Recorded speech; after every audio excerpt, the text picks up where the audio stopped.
Hey, what's going on, everybody? How are you doing? Hope you guys are doing good. Happy Sunday, chat. What a day it is shaping up to be. We are going to have a lot of good things happening. Hopefully, if everything goes as it currently is on track, we will have Flight Test 5 for Starship launching here in just under an hour. So the live streams that are coming here, since SpaceX is not live yet, they won't go live until like 20 minutes beforehand or so, maybe even sooner, maybe even later than that. We have some fantastic coverage here from NASA Spaceflight. If you aren't supporting them, which shoulder is it on? Definitely check out their merch, and they give us 24/7 views, literally 24/7 views of Starbase. So yeah, this is coming straight from them, from their live feeds at Starbase. You can see that the Propellant farm is very, very active here, pushing the cryogens. Of course, Starship and Super Heavy use liquid methane and liquid oxygen as its main propellants, as its propellants for Starship and Super Heavy. And there's a lot of venting going on, so it does seem like propellant fueling is underway, and they're starting the process, chat. So we have just under an hour. So this is Flight Test 5, chat. The biggest thing that I hope that we get to be able to see is a Super Heavy catch on the tower.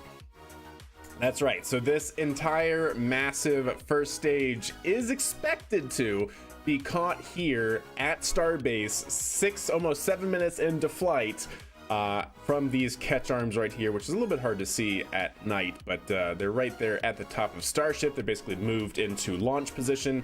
After launch, they'll actually kind of move down just a little bit, and then get into, basically they're really, really wide, and they'll start to close a little bit, all in preparation for Super Heavy to come back down and hopefully land back from exactly where it launched from, which is going to be pretty crazy.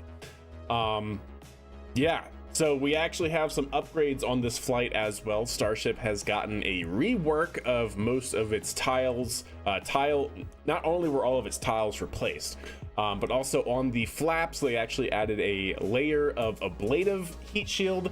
It actually kind of looks something like, well, you know what? I have a picture. Blam! Also from NASA Spaceflight. This is from Boca Chica Gal. We have this right here, chat. So you see all of the new black coating here. It almost looks like sheets of laminated cork. Believe it or not, cork has been used for spaceflight heat shields, because cork actually is naturally ablative and a good insulator. It's probably not cork. I'm pretty sure they wouldn't just go with that. That's kind of like an old school technology, but that's what it reminds me of. But yeah, you can see the tiles that they replaced here, and they have this entire new backing of this ablative material. So hopefully, well, actually, okay, let's back up. So hopefully the flap will not lose any tiles like Flight Test 4 did. If you guys remember, Flight Test 4 was a amazing feat. They actually did soft water land the Starship flight system, but the heat shield didn't really have a good time. The flaps really almost completely burnt off, which is, you know, a massive hole in the side of this structure here, really at the bottom as well, right on that flap hinge connection point. So we lost a good portion, like 20% of a flap, if not even more than that, during re-entry due to heating. But now they've added this cork, well, not cork, this ablative material of some sort to the underside of the flaps. Hey, what's up, Turkey Gobbler? Yes, we are up early. It is just past 5 a.m. for me, but yeah, hopefully in an hour we will see some good stuff. Yes, not quite optimal when you lose part of your heat shield and you have burn through on your structure. It's not great. You kind of hate that. But yeah, so if we're looking at timeline and what to expect for this here flight, this is what we're looking for. So we have liftoff 2 seconds after countdown, because remember, they basically start the engines just before 0, and the actual Super Heavy, because there's 33 engines, they actually ignite in a sequence, and it takes them like half a second to actually ignite all 33 engines, and they have to ramp up to full power, and it actually takes Super Heavy a little while, at least in their current set of operations, a little while to ramp up. You'll actually see after ignition, you could literally count like 2 seconds before they actually release from the pad. It's a pretty long time that it stays on the pad, but they make sure sufficient engines are ignited and ramped up to full thrust. And then we hit max Q just after 1 minute into flight. Well, actually exactly 1 minute into flight, since we take off at 2 seconds after. And then this is the big one, chat. This is the big one. Super Heavy landing burn, shutdown, and catch attempt at 6 minutes and 56 seconds after launch. So the entire system is designed to go through the ascent profile. We have our hot staging, just like our flight test 4. And then if commanded, and that's a kind of an interesting point of operations for this flight, the landing burn will not happen unless a flight control, unless the flight director actually sends a command to booster mid-flight, like during its boost back burn, to actually attempt the launch, the landing attempt, which is actually kind of crazy. Why am I up this early? I don't know, Gobbler. Why are you up this early? Are you a space fan? Are you here for the launch, or are you already up? You're probably already up, but yeah, so that's kind of a key point for the operations here, is that even though Falcon 9 can do it all autonomously, boost back, land, all that sort of stuff, not for Super Heavy in this flight attempt, because they want to make sure that everything is working for this landing burn. Not only that they have sufficient controllability on the booster, that its trajectory looks good. That's another key one, right? Because we have seen booster after hot staging, have troubles with controllability going into its boost back burn. We saw that on flight test. Well, flight test 1 didn't make it, but flight test 2 and 3, I think Super Heavy had some controllability issues, whether it was due to engine loss or something along those lines. But hopefully that won't happen. All good there. And then during its boost back burn, the flight director will actually send a command to then attempt a catch, a landing attempt back at Starbase if everything looks good. And then, then 48 minutes after flight here, after launch, we should see the Starship entry and hopefully Starship landing. But yeah, Starship entry should happen 48 minutes after launch, and then landing, somewhere on the order of like 10 to 12 minutes after that. Should be pretty good. What's up, 415? How are you doing? I'm on the night shift schedule anyways. I've been up for hours. Ooh, Matt Chat, I understand. I'm here for you. Well, thank you very much. I feel SpaceX may YOLO it. I'm, yes, under the impression that they will certainly give it a go. It's going to be pretty crazy, regardless. Now, remember what we've talked about in the past. The current... So SpaceX, if you look at the actual drone ship, right? Let's actually look at the drone ship. And I think NSF actually did a similar video about the accuracy of SpaceX's landing on the drone ship. Where's a nice... Yeah, here we go. Oh, this is also from NASA Spaceflight. Of course it is. They do everything for SpaceX and whatnot. This is from Julia Bergeron at NASA Spaceflight. So if we actually look at a drone ship, right, it's roughly like 100 feet from rail to rail. SpaceX can land like 95% of their vehicles, Falcon 9, within this yellow X, which is incredible. Also, like 68% of them land like within this X. Like that's crazy if you really think about it. Falcon 9 across all of its flights. Well, I don't know, not all of its flights, obviously, because they haven't even tried a landing attempt for drone ships through all of its flights in history. Like they have something on the order of 300 something flights so far, right? But yeah, like 68% of them hit this mark right here, which is pretty incredible. Definitely go recommend. I think DOS actually did that video on NASA Spaceflight, which is a really, really cool analysis. So if we carry that over to Super Heavy, the catch arms are like 9 meters wide when they actually close, right? They're the diameter of Super Heavy. which is like just that spot right there. The X marks the spot. They're that wide. So is 68% precision good enough? I certainly hope so.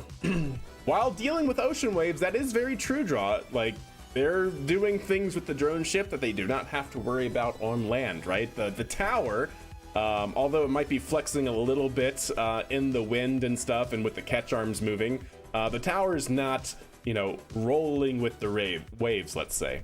So yeah, that is very, very true. What's up, Gunslinger? How are you? I'm more excited about Clipper. Yes, Europa Clipper is set to launch tomorrow. That is very true. It is setting up to be a fantastic couple of days here. But yeah, so 68% precision. That's another key point talking about precision. Because if you guys remember, SpaceX's... Oh gosh, somebody at SpaceX, I think it was somebody at SpaceX, mentioned that yesterday, or a couple days ago, that... Yeah, there we go. I mentioned a couple days ago that they landed Super Heavy out in the middle of the ocean during flight test 4 with centimeter accuracy.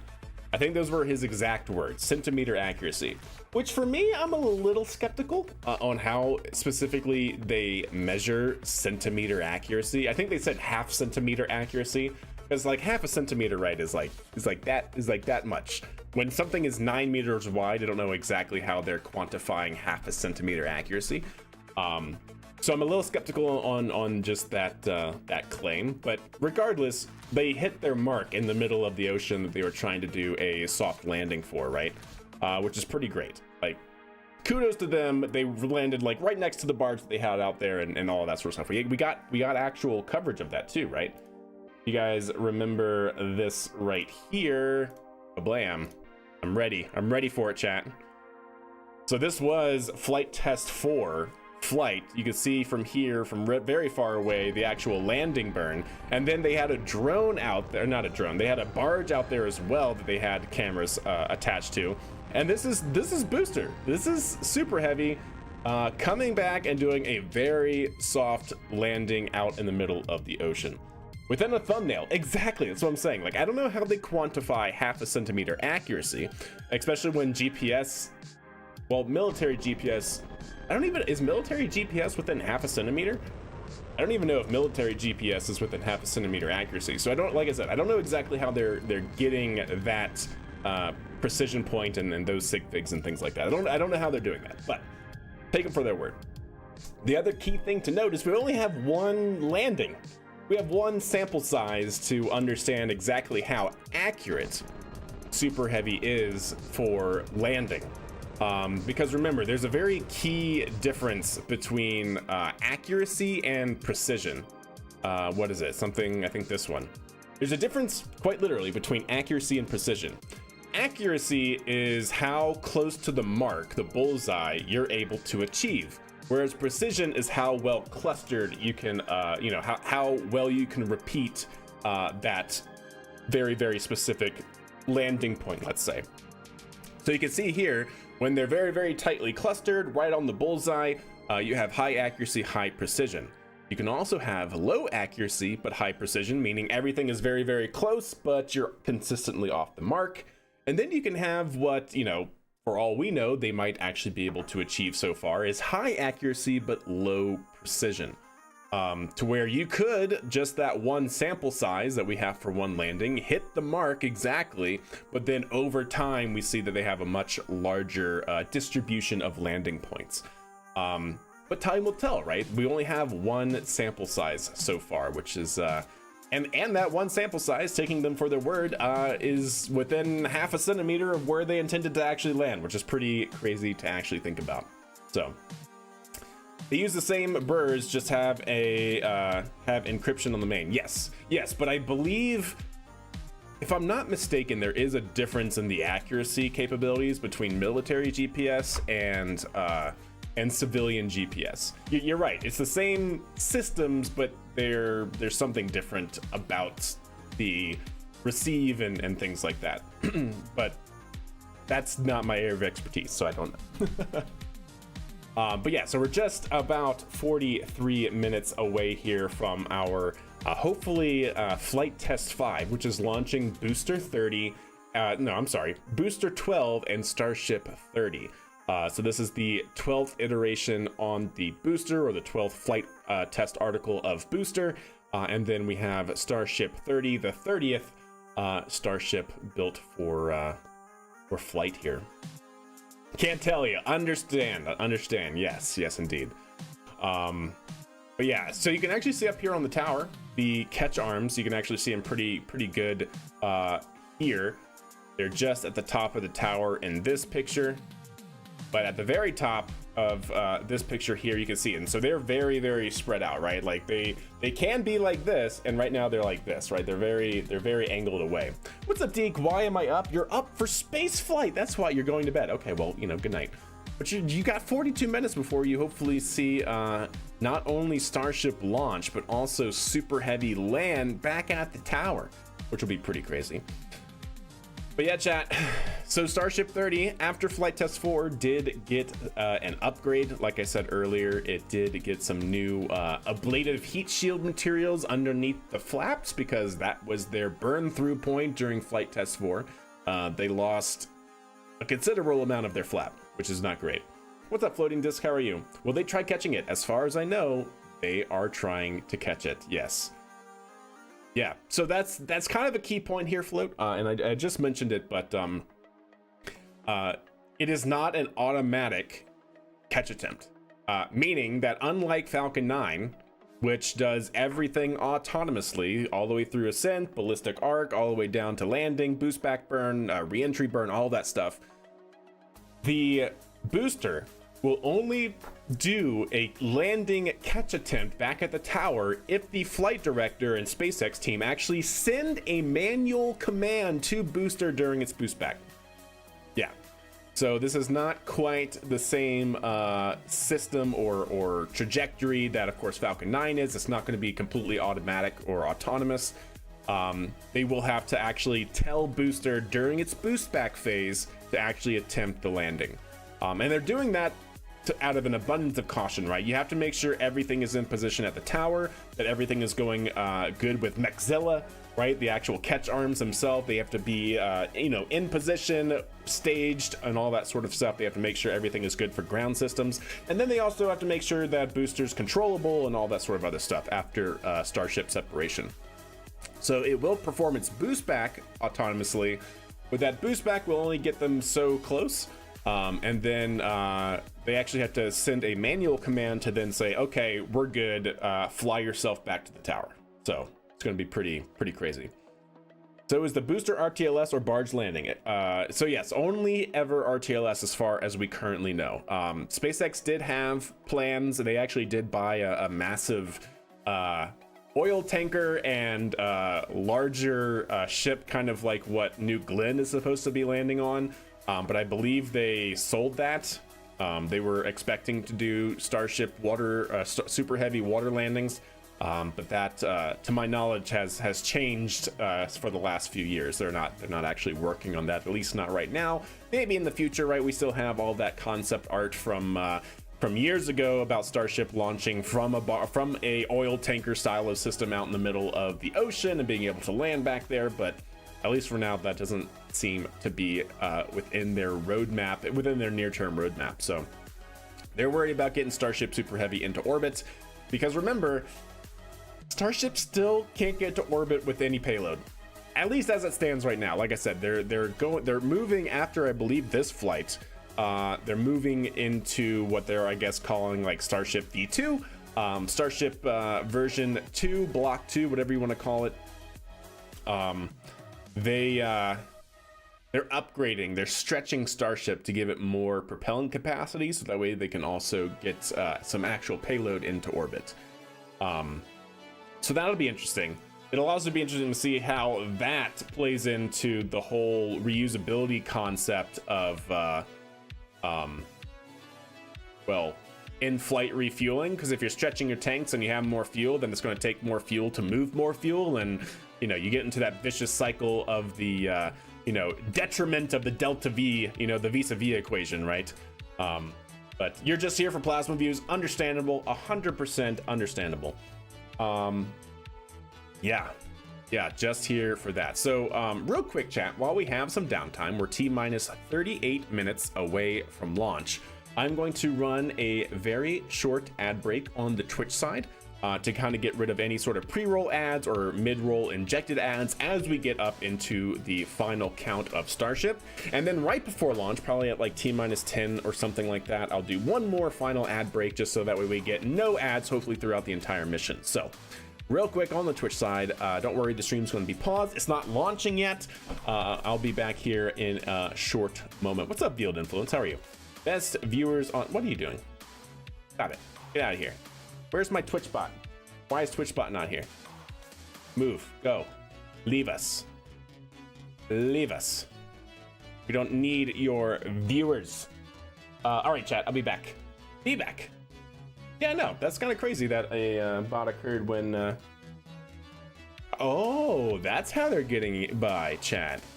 It's because he didn't post an actual link. How interesting. They're getting smarter, chat. The bots are getting smarter. Okay, running that ad block now.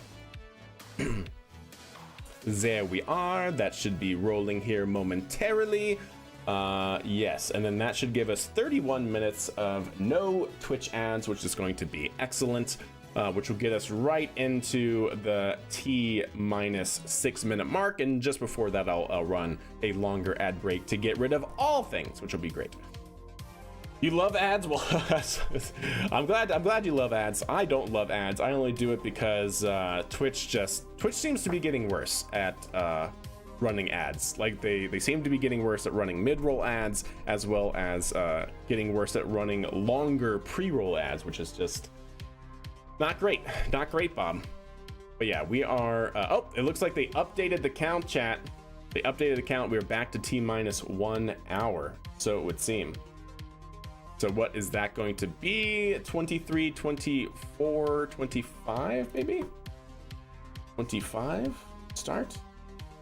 Yeah, there we go. So that's gonna be something like that, 625. So Twitch has to help you for free. Yeah, something like that. Twitch has definitely been getting worse. All right, so we have a cycle on the count. Yeah, we do. We have a cycle on the count here at a new cycle of 1 hour. So a new liftoff time of 6:25 a.m. I got a 15-second ad as soon as I joined, and I'm not getting the ones you just pushed through. Well, that's good, Infamous. I'm glad Twitch at least does that, because that does suck when you come in right at the time of someone running an actual manual ad break. So that's good. I'm glad that's good. And so then you shouldn't have any ads at all, even the mid-roll ads, for 30 minutes at least. So that's good.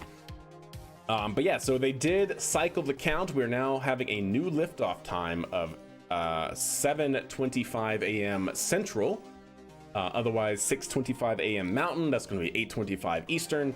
So yeah, or 5:25 Pacific, whatever your choice, your actual living time zone is. We now have another hour before launch. So all good. We could talk more space stuff, because don't forget, chat, I got Satisfactory, and I must agree it's very addicting. Interesting. I do have Satisfactory. I haven't played it yet. Like watching people play Satisfactory doesn't seem to do it for me, but we'll see. Maybe we'll play it one day. Oh, they're panning. Are they saying something here? They're panning to the propellant area.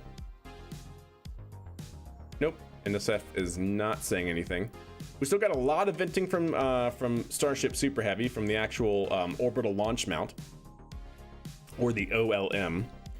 But the other thing I wanted to say, chat, is we are also, wow, this is going to take us within 5 minutes of NS-27, at least the current NS-27 launch time frame as well. Because don't forget, we also should being the operative word here, I believe, see New Shepard mission. New Shepard is expected to launch today. Remember, this was a scrubbed launch attempt from earlier in the week, and they have now recycled for today. Lucky 13. I don't know what it is, chat. October 13th, Lucky 13. They're all looking to get their flights in.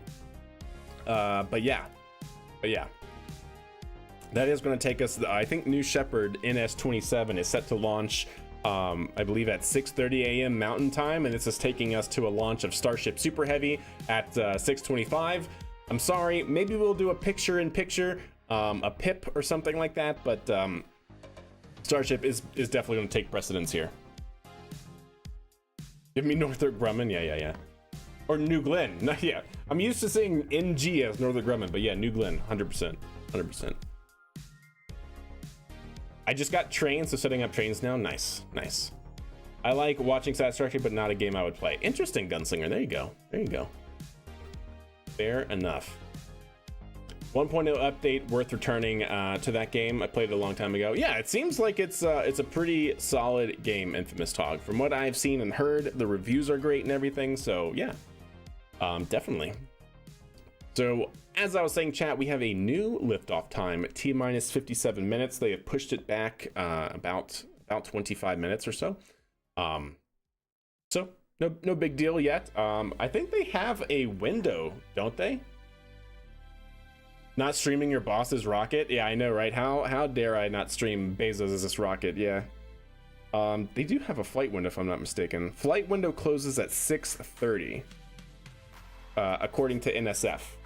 So yeah, it's basically going to be launching at this new time frame, or not today. So that's at least, I guess, good, because at least the worst case, we still get a launch. Hopefully, fingers crossed, right? Hopefully NS-27 is still going to launch here. Buzzer beater, yeah, we'll have to see.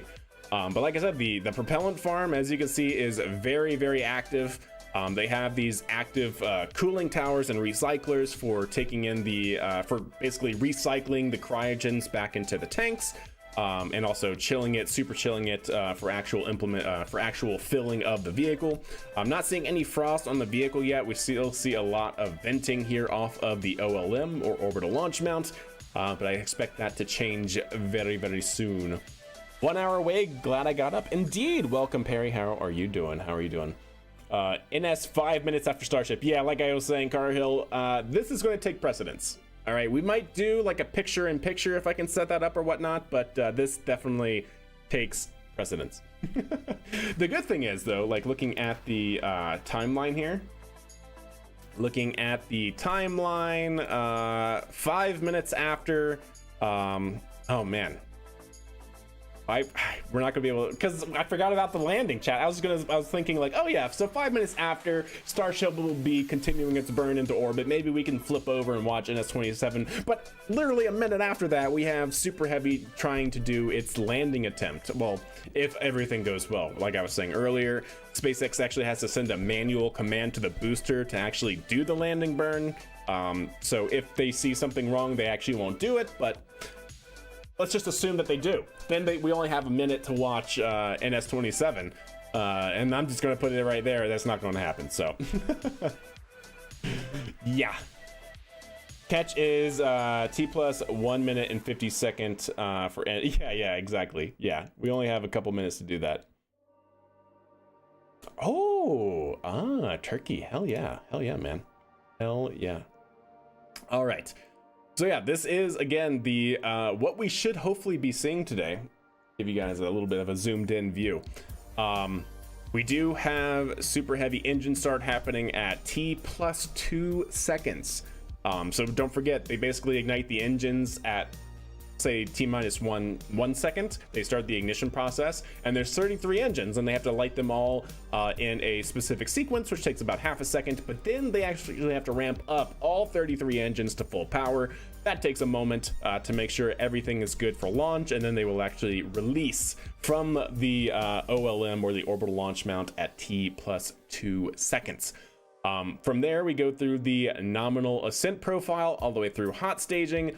We will have the flip maneuver and boost back burn from Super Heavy, and it's at this point, this critical point right here, the flip maneuver and boost back, where SpaceX has to send a manual command to booster to actually then do the attempted catch and landing burn and catch attempt, because otherwise it's not going to attempt that, and it will just land out in the ocean, kind of near its landing site, to my understanding. But yeah, they have to actually send a manual command to actually do this arc here to get it back to Starbase. So should be pretty good, chat. Should be pretty good. Whew. Starting that many engines that quickly is still insane. Yes, very, very true. Guess we're watching 2 launches at once. Yeah, I guess so. Yeah, we can like do half and half, but I'm pretty sure, like I said, this one's going to take some precedence. All right, this one's definitely going to take some precedence. But anyways, should be a good flight no matter what. If you're wondering what the overall system is going to look like for that launch, like I said, T plus 2 seconds, we have the actual liftoff. After all engines ramp up to full rated power and thrust. From there, max Q happens at exactly 1 minute after liftoff, somewhere around there. We have MECO and stage separation at T plus 2 minutes and 33 seconds. And then we have the Super Heavy doing the boost back burn. It's going to be good, chat. Hopefully everything goes well. I hope SpaceX sees everything going fine with Mechzilla, the catch arms, because right after liftoff, they're going to move into position for the actual catch attempt. If they're working, if SpaceX sees everything good, it's at this time that they will do their manual command. Oops, sorry. Their manual command sent to booster to actually do the landing attempt.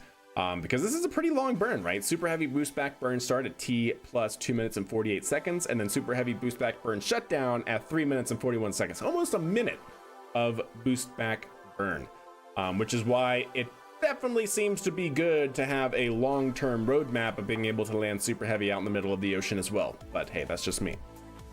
We'll see. They'll make it work. They're stretching Starship. They might not ever have to do that. They had an AA tank ready to shoot the rocket. What? No, stop it. That's wild. Absolutely not. Baikonur was different. Watch the Russians roll in, knew my place. Yeah, understandable. An AA tank, that's crazy. Oh, that's actually wild. So yeah, if everything goes well, we should have the actual landing happening just before 7 minutes into the overall flight. And then finally, Starship entry will happen 48 minutes after flight. Hopefully it should all be good. It should all be good, and hopefully we see something a little bit like this, chat. A little bit like this, but actually with catch arms and a tower here. That's what I hope. We're gonna get this view right, but it's gonna be the tower right here, and it's gonna be the catch arms. That'd be great. That'd be wonderful. Yeah. New Shepard is 15% the size, so give the pip 15% the screen. Fair enough. Fair enough. Yeah, hopefully we get to see something like this, chat. That's gonna be crazy. And don't forget, we have all of this too. NSF. Shout out to these to the NSF crew, because DOS, everyone at NSF works really hard to get all of these camera angles for us. They have 24/7 coverage of Starbase. We're gonna see many different camera angles of the actual landing attempt. We're gonna get this one because this camera is actually really zoomed in. They showed this camera like yesterday. It can zoom in a lot. This is like really far away, so they're gonna probably zoom out so we can see the entire catch. We're gonna have something like this from this different angle. It's gonna be great. It's gonna be no shortage of different angles to see this actual attempt. We also have this one. This one's panned over to see the active cooling system on the propellant tank farm. But they were actually using this to show Super Heavy as well. So we're gonna have, at least 4, probably many more than that, camera angles, of course, at Starbase, just from the NSF crew, which is fantastic. So shout out to them. If you're not repping them, definitely got to rep them. This is the funny enough, this is the BE4 shirt. They did some really great merch recently, so highly recommend supporting that crew. But look at that, chat. We have it looks like some of the venting has started to quiet down a little bit off of the OLM. It's still very heavily pouring through. We still don't see, it's hard to tell because of the venting that's going on at the tank farm, but it's hard to see if there's any sort of frost accumulating on Starship or Super Heavy right now. But it's very active. Things are happening. What's up, Toaster? How are you doing? Hello from SPI Beach. Well, hello. Yes, lots of serious vaping going on. Yes, Starship Super Heavy does indeed vape. Go figure. But we are T-minus 48 minutes into flight. The propellant tank farm is very active. Very active. It is aggressive, chat. I mean, look at this. So this view right here is the same as this one, just from the opposite side. A very aggressive tank purging here. Chat. It's going to be good, yeah? It's going to be good. But yeah, T-minus 48 minutes to go. Hopefully we get to see something like this. Hopefully an engine doesn't pop. If you guys remember, during their startup sequence on booster landing, I don't think it's from this camera angle, I think it's from the other one. They did in fact have an engine explode. You can kind of see it right there. Some of the gas from the engine started belching out, and you get this, you know, methane, you know, cloud that goes poof as soon as it hits the hot gas. You can actually see it on the actual booster camera angle. You can see a lot of debris getting folded up into the camera. So they had one engine pop. It's not a big deal. They have 33 of them, so it's fine. It's fine. Don't jinx it. Yes, I know, right? But hopefully it will all be good, chat. No, not that one. This one. So I was talking about this earlier, but don't forget Starship has gone through an upgrade for this version. Yes, indeed. Yes, I did. Yes, got a nice wood desk. I hope you can hear it knocking, right? How about the GEM going poof on Vulcan 2? That was also crazy, Turkey. Yeah. Unfortunately, that happened. I could not cover that launch live, but the Vulcan 2 with the GEM XL going, its nozzle going pop, definitely pretty crazy. Have we gotten an update about that, Gobbler? Has Vulcan, has ULA actually come out with any sort of official release as to like what happened? I hope the seals on the actuators for flaperons hold. Me too. So yeah, as I was saying, Starship 30, right? This is the 30th flight test article for Starship that's being launched today on top of Booster 12. Has gone through a iteration on the heat shield tiling, both over the entire vehicle, like all of its tiles were replaced, which is kind of crazy. But also they added a ablative backing to the flap. So, you know, best worst case scenario, if they do lose a tile, which hopefully, you know, knock on wood, they don't lose any tiles this time. But if they do, hopefully this will be a good enough insulator in order to have the flap survive all the way down into landing. Little blanket thing, yeah. I was saying earlier, this reminds me of like laminated cork. Because believe it or not, cork actually used to be used for heat shield material because it's a fantastic insulator. It actually has good charring, so as it burns, it also creates a char which helps insulate things further. And it's also flexible, so you can, of course, you know, wrap it around things or have it come in big sheets. I don't think that's what it is, because that's kind of old tech. We have much newer materials and things like that than having to worry about using cork. That's what it reminded me of. But yeah. Whatever material this is, I'm not exactly sure off the top of my head, but it should be ablative. It should help insulate if they lose any tiling, because what unfortunately happened, see if I can find SpaceX flight test 4, see if we can find a good moment. Oh gosh, these ads, stop it. Hello? Twitch got angry at me, or not Twitch, YouTube got angry at me. Oh my god, stop it, please. Why are YouTube ads so much worse? A 2-minute ad? Like, why? And you can't do the whole skip thing? That's obnoxious. Didn't they dunk the cork in formaldehyde or something? I don't remember. I'm not sure. But it used to be used a lot for, well, not a lot. It used to be used in the early days for heat shield. Yeah, I know, right? Infamous, exactly. 2 minutes though, that's actually crazy. I've only noticed it today. I don't know about you guys, but I've literally only noticed it today. I use uBlock Origin on Firefox. Yeah, that's good. I was actually thinking I had something like that for Opera here, but I guess not. We'll chill out and watch this for a second, because the booster Starship should hopefully be filling or starting that process here very soon. I'm a sucker and pay for premium. Hey, that's great. Support that sort of stuff, right? They dunked it in asbestos. That's also that's probably true. Yeah, that's probably true. Yeah, I don't know how far all of that goes. I just know that they did use cork as the main material before. What they started doing is not show the countdown for the skip. It just appears after the 5 seconds. Really? So if we go back, is it actually doing it? Where did I have it here? No, I'm not seeing it on my end at all. Literally not seeing any skippability on this ad, which is pretty dumb. But oh well. Hey, there you go, Tog. There you go. Plasma, asbestos, that's some fine particles right there. Yeah, exactly. It's totally fine. Don't worry about it.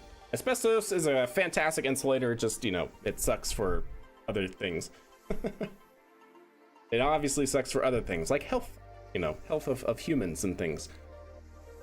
All right, T minus 43 minutes, chat. I don't know about you, but this countdown is taking forever. Especially since they pushed it back another 25 minutes from its original countdown. That's okay, we'll be patient, because we should be able to see a catch arm. Look at this camera angle though, chat. You see this? How crazy is it? This is what this camera can do. Zoom in, super in on this part right here on the Starship super heavy connection point, so you can actually try and see the fill lines, because these are the drain and fill lines on Starship right here, and they have the same one for the booster below it. And you can see those lines do look pretty frosty. So it does look like propellant loading has gone underway. So that is good. Tank farm is still very active and very aggressive.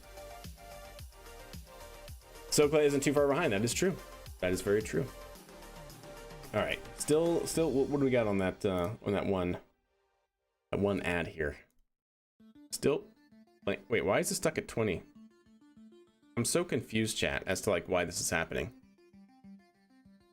Please? Can I just please see this video? I don't know why. Oh, there we go. Okay. No, it's another ad. This is so dumb. YouTube, get out of here.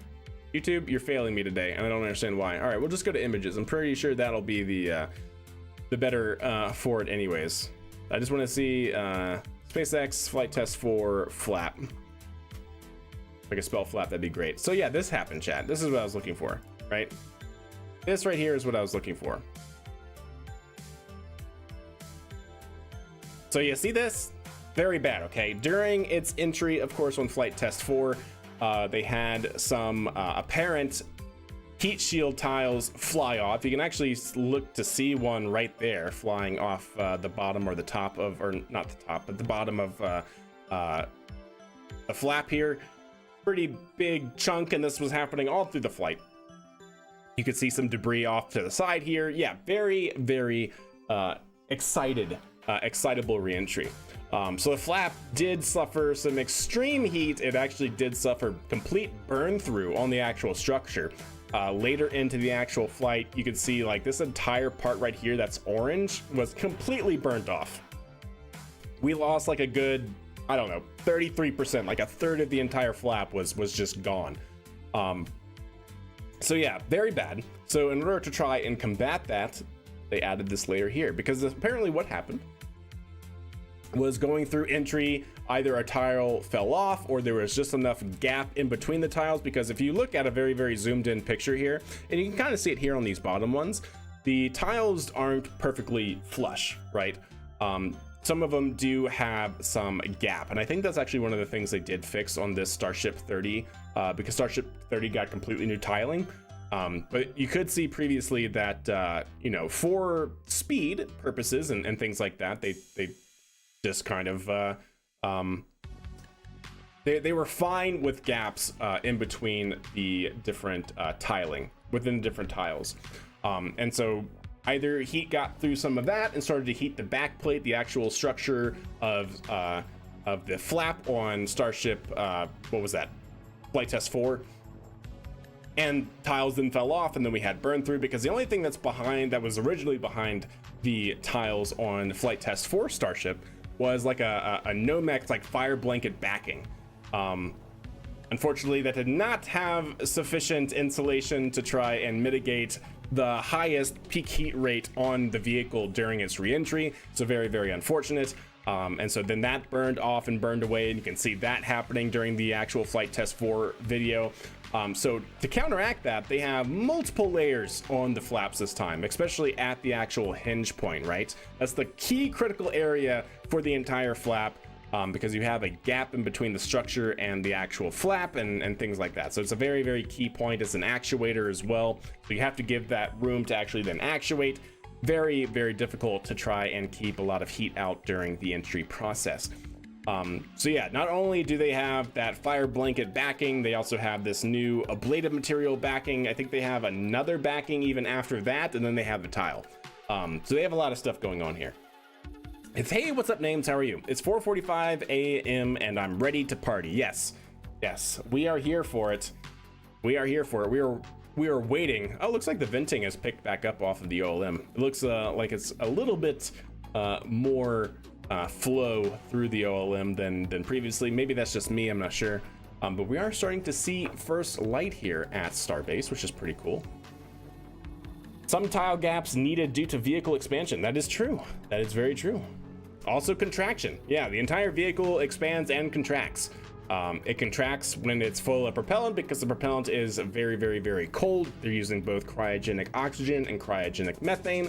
And then when it heats up going through entry, of course, you know, it's going to expand also as they get up to flight pressure and all that sort of stuff. So yeah, it's a very dynamic system. It's also a flexible system. I pointed this out in my flight test 4 coverage, which is on YouTube, that you can actually see going through entry, the entire body was flexing. You could actually see, because it's you know, very reflective, you know, stainless steel alloy, you could literally see ripples in the entire stainless steel structure as it's going through entry, which is just crazy, chat. Like, the camera angle views that we got on flight test 4 was wild. And then not only that, right, we should be having those same camera angles, if not even more camera angles, available for this flight too, which is pretty awesome. Do you have permission to restream? I actually, in fact, do. Yes, I did ask Das the man, the NSF guy who's running production here at Starbase and stuff, did ask for his approval. Absolutely. How are you doing, RJ? Good morning. Hope you're doing well. But yeah, like I was saying earlier, I've definitely plugged them multiple times. If you're not following NSF, NASA Spaceflight, and what they do, they give us these fantastic 24/7 views of Starbase live.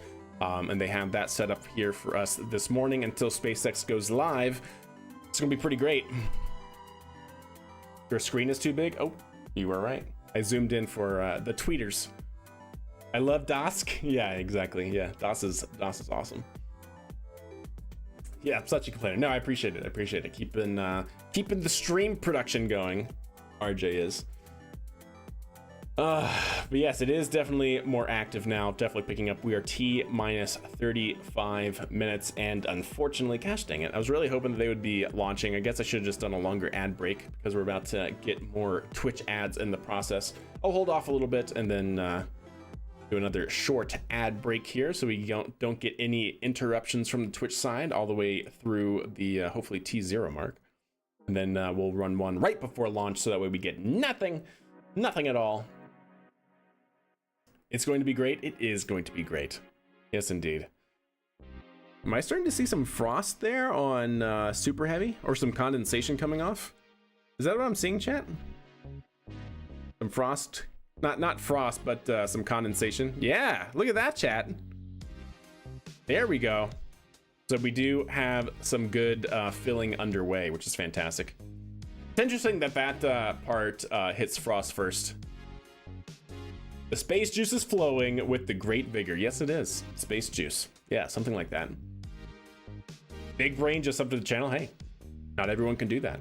And I wish I didn't have to. It's just, it seems like we were just talking about YouTube. Whether it's me or not, I don't know.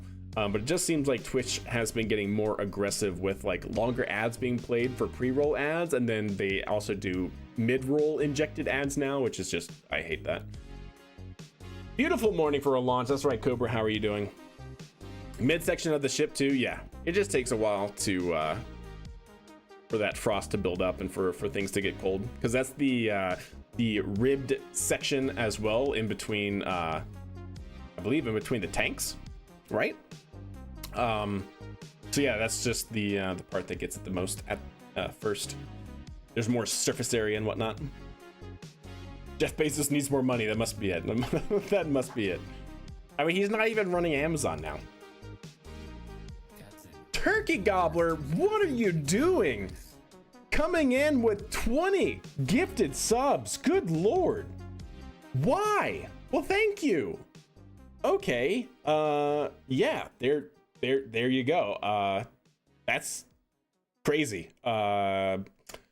Appreciate that. Yeah, happy October 13, chat. Lucky 13. We're gonna have a fantastic flight here.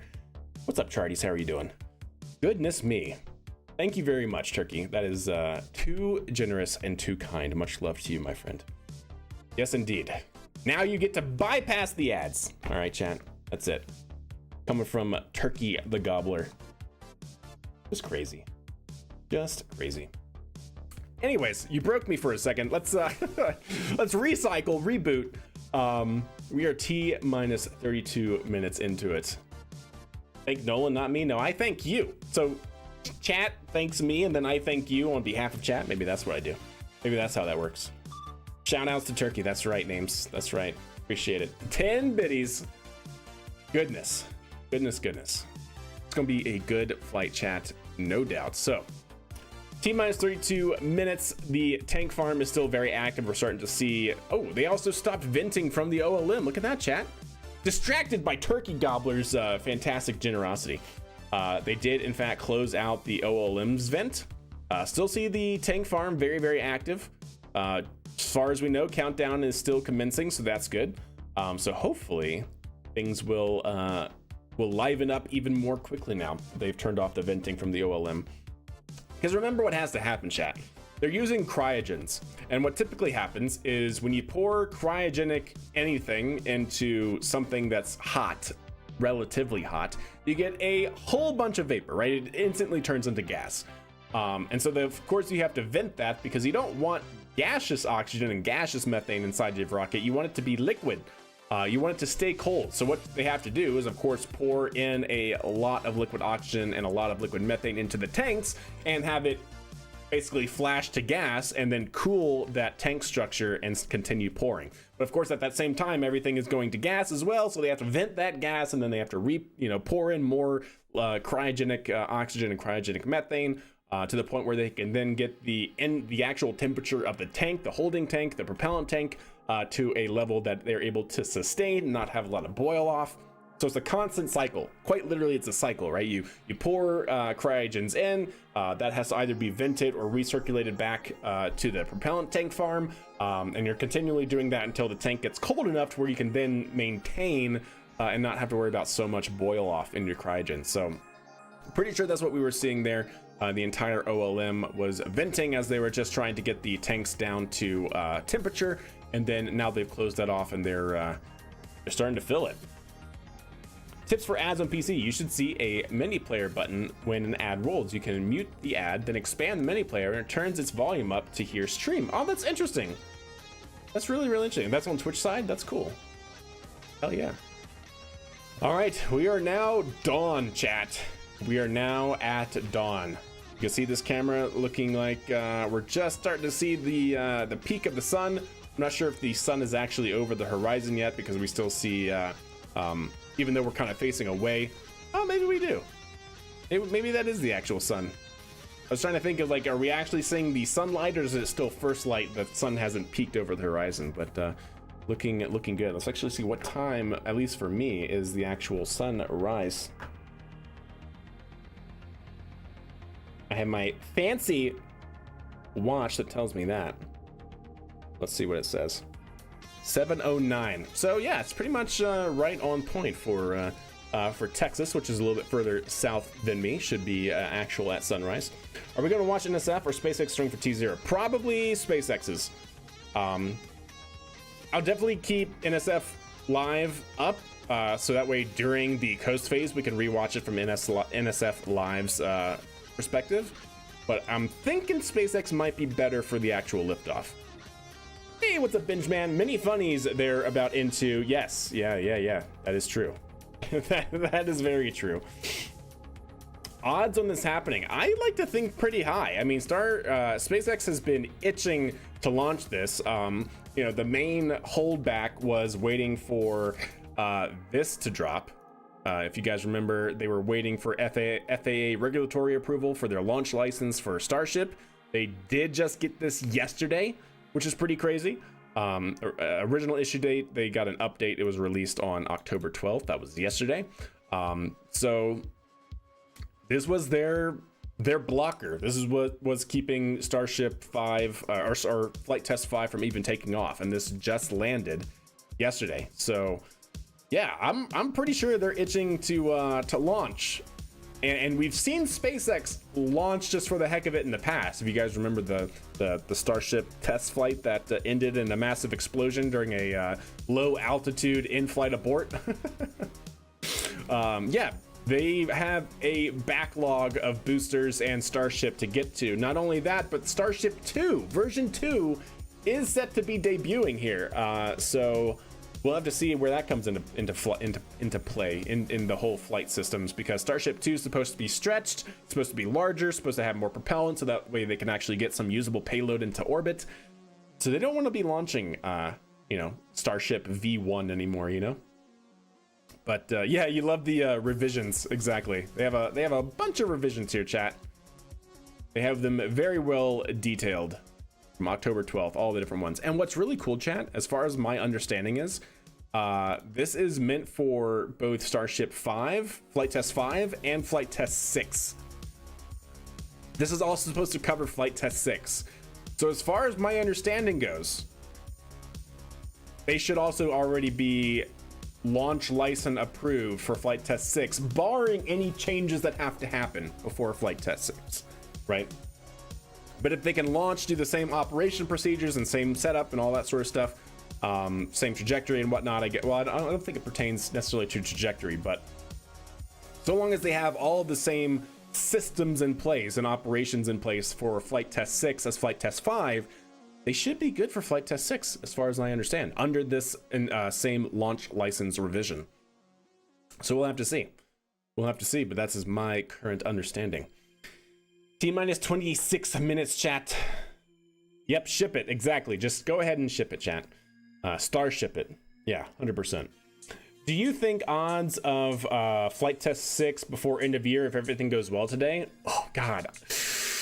When was Flight Test 4? What was the date of Flight Test 4? I don't even know, because I would base it off of that. Flight Test 4 Starship date. When did that actually launch? June 6th.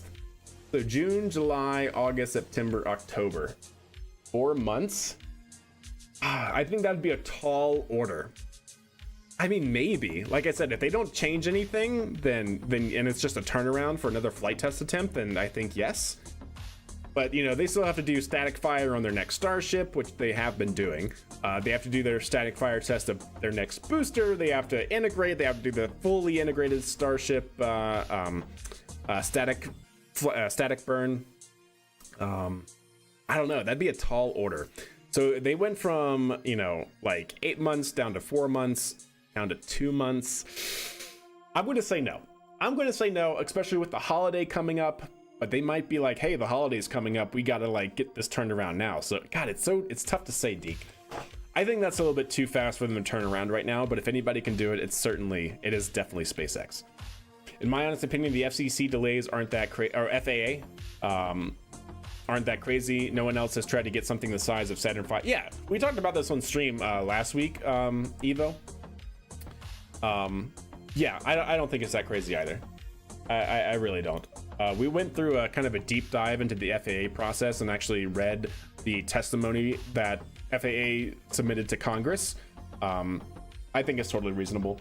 Because remember, Starship and, all of SpaceX is still operating under Part 440, and they haven't even started the Part 450 yet. And 450, if you guys remember us talking about this, is the new streamlined licensing process. Remember, the FAA, who gives these launch license and approvals, basically, under its current requirement by Congress, has to fulfill launch license agreements within 180 days. Well, guess what? The times that SpaceX was, you know, quote unquote, in violation of their launch license, they gave the FAA 40 days. It actually says in the FAA process that they should be allowed 180 days to get a launch license approved, or even a launch license amendment approved. SpaceX gave them 40 days. Like, SpaceX should have known. I mean, like, it says in the FAA rules that they should be given 180 days. They are obligated by law to give an approval within 180 days. Yeah. So the whole new Part 450 licensing process that the FAA is rolling out by 2026. By the way, all Part 440 licensing process, the current one that we are now, is getting phased out in favor of 450, which is completely streamlined, specifically for spaceflight.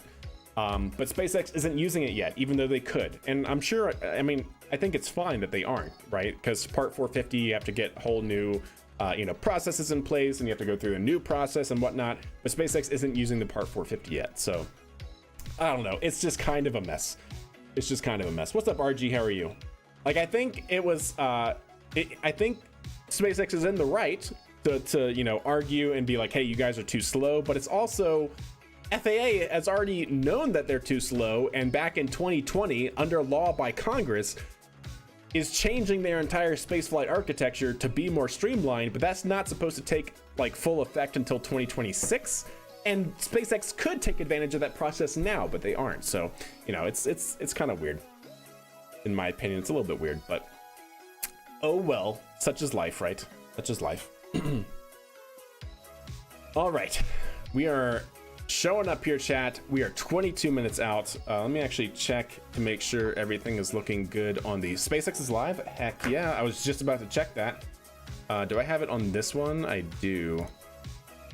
Let me refresh here. Yep, there we go. The ship's heat shield is composed of 18,000 hexagonal ceramic tiles. We'll also have a little picture-in-picture here for NASA spaceflight. Where temperatures can be as high as 2,600 degrees Fahrenheit. And naturally, the tiles are designed for rapid about that, chat? That look good? No refurbishment between flights. As we mentioned earlier, today's Starship features a completely reworked heat shield. 21 minutes, chat. Look at that beautiful sunrise. This promises to increase our chances of Starship making it through a controlled re-entry, and hopefully is that volume good, more chat? Intact this time around. Yep, SpaceX is going to try to land with the claw. That's right. Stages is our hot stage, which we last saw in action on flights 2, 3, and 4. Speaking of, let's take a trip back in time and talk about that last flight. Perfect. Yeah, exactly. It is perfect. 6th, Starship it's going to be great. Successfully lifted off at look, flight test 4, chat. Central Time from Starbase, Texas. Cleared the launch tower and went on to accomplish wiggle. several major milestones and firsts. As you can see there, super heavy booster lifted off successfully and completed what a great flight, chat. Ascent burn. You can see the if they show this different camera angle. Oh, they didn't. Okay. Following separation, you can see the wave propagation of sound through all the boost back burn condensation as well to send it toward the splashdown zone, and what a flight! Jettisoned the hot what stage a flight, adapter, chat. as you can see there. We don't have to jettison that adapter in future iterations because it'll be a different design. Now, as you can see here, yep, they're iterating constantly back to Earth using those hypersonic grid fins to steer it towards a precise landing in the Gulf of Mexico. The footage that we have coming up here, there it is from the buoy. I still remember seeing this on X for the first time, and it was a great time. So incredible to see that booster coming down, ending actual soft landing in the water with a soft splashdown. 7 minutes and 24 seconds into the flight, and the crowd went wild. And so did we. How many millions? That's a good question. Stage Raptor engine successfully powered the vehicle to space and placed at it least on a one, trajectory at least a couple. that would re-enter less than one orbit later over the Indian Ocean. Such great views of the entry. Following its phase in space, Starship re-entered the Earth's atmosphere, successfully making it through the. No, Turkey. They were saying that it will be the hot staging ring will be on this flight, but they don't have to jettison it in subsequent iterations of booster. They're basically doing a redesign on booster and that hot staging section. So to my knowledge, there's still going to be hot staging, but they won't have to jettison the hot staging adapter that we saw there on flight test 4. Way to the flight's conclusion. Flight 4 Space costs a ended lot. with Yeah, it Starship- does. with, again, the crowd going bonkers. With Starship igniting its 3 center Raptor I love how engines everyone's and just like, executing the first flip like, what maneuver did we and just landing do? burn that we had seen since Like our even high SpaceX altitude was campaign. SpaceX And that was employees followed by a soft splashdown losing of their the stuff. ship in the Indian Ocean 1 hour and 6 Is it economical? minutes Well, later. right now it's not really economical, right? Because it's not a commercial vehicle. But if SpaceX can do what they hope to do, then yeah, Benjamin, it will be very economical. Indeed. So this is flight test 5. We're Profile seeing is similar to the Flight footage 4. of it here. We got a couple new test objectives. Look at the including drone footage though, catching chat. The booster Also, don't back- forget, this is the second pad that they're developing over here. They're gonna have 2 pads. Raptor engines and lift off from Starbase. A little more than 2.5 minutes into flight, the Super Heavy booster will separate from the ship in a hot stage separation. After that separation, the booster will perform a flip maneuver followed by a boost back burn. And about 2 seconds after that burn ends, we'll jettison the booster's hot stage. As it heads back towards the ground, the booster will either attempt a landing, landing burn, that will either return to the tower or splashing down in the Did Gulf you of see Mexico. that? Meanwhile, the Mechzilla? ship's engines will remain lit for just Oh, under wow. 6 minutes during its ascent phase. I love before that. shutting down for the coast. The ship will coast for about Mechzilla. 40 minutes That's or their so, name for the reaching a catch peak arm tower. altitude of about 213 kilometers. After that coast That's phase, the ship awesome. will be attempting a controlled re-entry, including a flip maneuver and landing burn, like we saw on Flight 4, just before splashing down in the Indian Ocean. Now we say attempting because, again, this Yep, is exactly. just It's still a in the test engineering and phase. Nothing is guaranteed. Except So, excitement. you know, everything they're Well, doing of right now course is there technically that. at a loss. Now, both the booster But, and ship have to contend with some you know, extreme R&D and all conditions that. on re-entry, which is where those I just hope they have that trials second will pad to planned to be test. ready in a few months. They For this should. flight They're test, getting it we ready do not very, very expect fast. to recover any hardware from the ship. With the exception of puppy. Falcon, this is no different than what happens to most rockets flying today that are expended, meaning that they fall into the ocean after completing their mission. Eventually, we will Man, return what and a- reuse Super what a Heavy boosters beast, and chat. Now you can Starships see the like we do frost is today really, with really Falcon taking 9 hold here. and Falcon Heavy boosters. And in fact, we've landed Falcon boosters 352 times to date. Oh, man, I hear you say that number, and that is just 352 wild. I times. still That's remember the crazy. night, or at least most of the night, that Falcon Heavy, or excuse me, that Falcon landed for the first time, and it still feels. When was like the first yesterday. landing, chat? Definitely one of 2016? my Is that favorite right? moments at SpaceX. And returning Super Heavy The promises ground to fog, be it an is. even Yeah, more it makes impressive sight it definitely and a sets the huge moment mood, on the especially at road sunrise. to rapid reusability. Yeah, Starship Yeah, speaking fueling is of underway. rapid reusability, Expect to future have Starship fueling finished designs out will here give in the Super next Heavy boosters 10 minutes a or so. lighter weight and integrated hot stage intended for full It's reusability, mostly full which now, will yeah. mitigate the need to Fueling's been jettison underway hot for a stage while. like we'll do today. You can see all Similarly, the even though ship ice and recovery is not condensation expected, the accumulating on both telemetry and booster data we and receive Starship. all the way to the end is what we're hoping, or excuse me, what we're looking for, and is what will get us to a rapidly reusable Exactly, Starship Deke. I'll launch. definitely try to point them out Yeah, this time as exactly. well. In other words, just like previous Starship flights, the payload for this mission is the data. All right. Yeah, Now that no- we no have a handle payload. on today's No payload flight on test, board other let's than check in with Starship Dan, itself. Who is right in the middle of the action. He's just a few kilometers from Starship on the pad. How's it going, Dan? It's going great, Jesse. Welcome back to Starbase, everybody. It's been far too long. Little change of scenery. T-minus this time. 15 Right behind minutes. me is the Launch Control Center, where our flight controllers are counting down. I'll go ahead and stop my countdown. We have plenty of countdowns up. Central. We're a little bit later in our window. The main reason is we're working to clear out the range. Have not been tracking any technical issues so far. It should to be a preclude that perfect day for launch, So chat. 7:25 a.m. Like, Central, no 12:25 winds, UTC is what we're beautiful. marching It down to. should be really, really good. As you can see, we're actively loading propellants onboard Super Heavy and Starship. Liquid methane for your fuel, liquid oxygen for the oxidizer. Prop load on the ship started at about T-minus 49 minutes, booster at T-minus 40 minutes. We're going to keep loading propellants on those vehicles right down to the wire. Ship will close out at about 3 minutes and 20 seconds before T0. 3 minutes and 20 seconds is booster when just everything about closes 30 out for the seconds later. propellant load. Now with our What startup engineering do I sequence, do? It's going to look very similar to Yeah, what so you saw I on Flight develop 4. guidance, navigation, and We're testing control out and this communication booster at systems static for fire. satellites. We're going to see the Raptors start to make fire Yep. at about T-minus 3 seconds, and then we'll start them up in 3 different So kind of like, banks. you know, First inner if two 13 satellites need to will meet, fire, or if and two then about a satellites need to second hold, later, or 15 if a of the satellite outer needs to do ring attitude engines, control and or about servicing 8/10 missions of a and things second like that. I after work on that for the GNC and final communications five. aspect. Another reminder, if we need to hold We have a built-in spot at T-minus 40 seconds. We can hold for stuff like if we need to finish clearing the range or if any other technical issues pop up just kind of in the last second. But if there's so they're 85% full on Starship, 70 and 60% full on Super Heavy in terms of their prop loading. 14 minutes away. You do that too? Hell yeah, there you go. Not working any technical issues. Range is expected is all that to clear. condensation layered on the ground flowing away, or is that cryofuel? We have 100% go for launch from the weather I think officer, it's so that the was pretty unprecedented. I think what happens is because they're venting so much here, and they were also venting off of the OLM, that they are venting, and that is really cold gaseous liquid oxygen or gaseous oxygen that it chills the ground and makes it cold on the ground, and you get that condensation layer. So I don't think that's propellant. It's just left over from the really cold venting they've been doing. Flight 5 today is attempting to return the booster to the launch site that you see right there,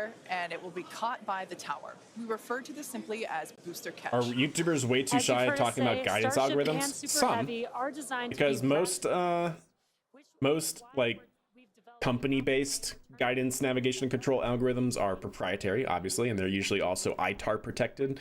That whole regulation stuff, especially if you're in the United States. However, what we do on stream, we do play Kerbal Space Program, and I literally develop automated rockets in the game using Python.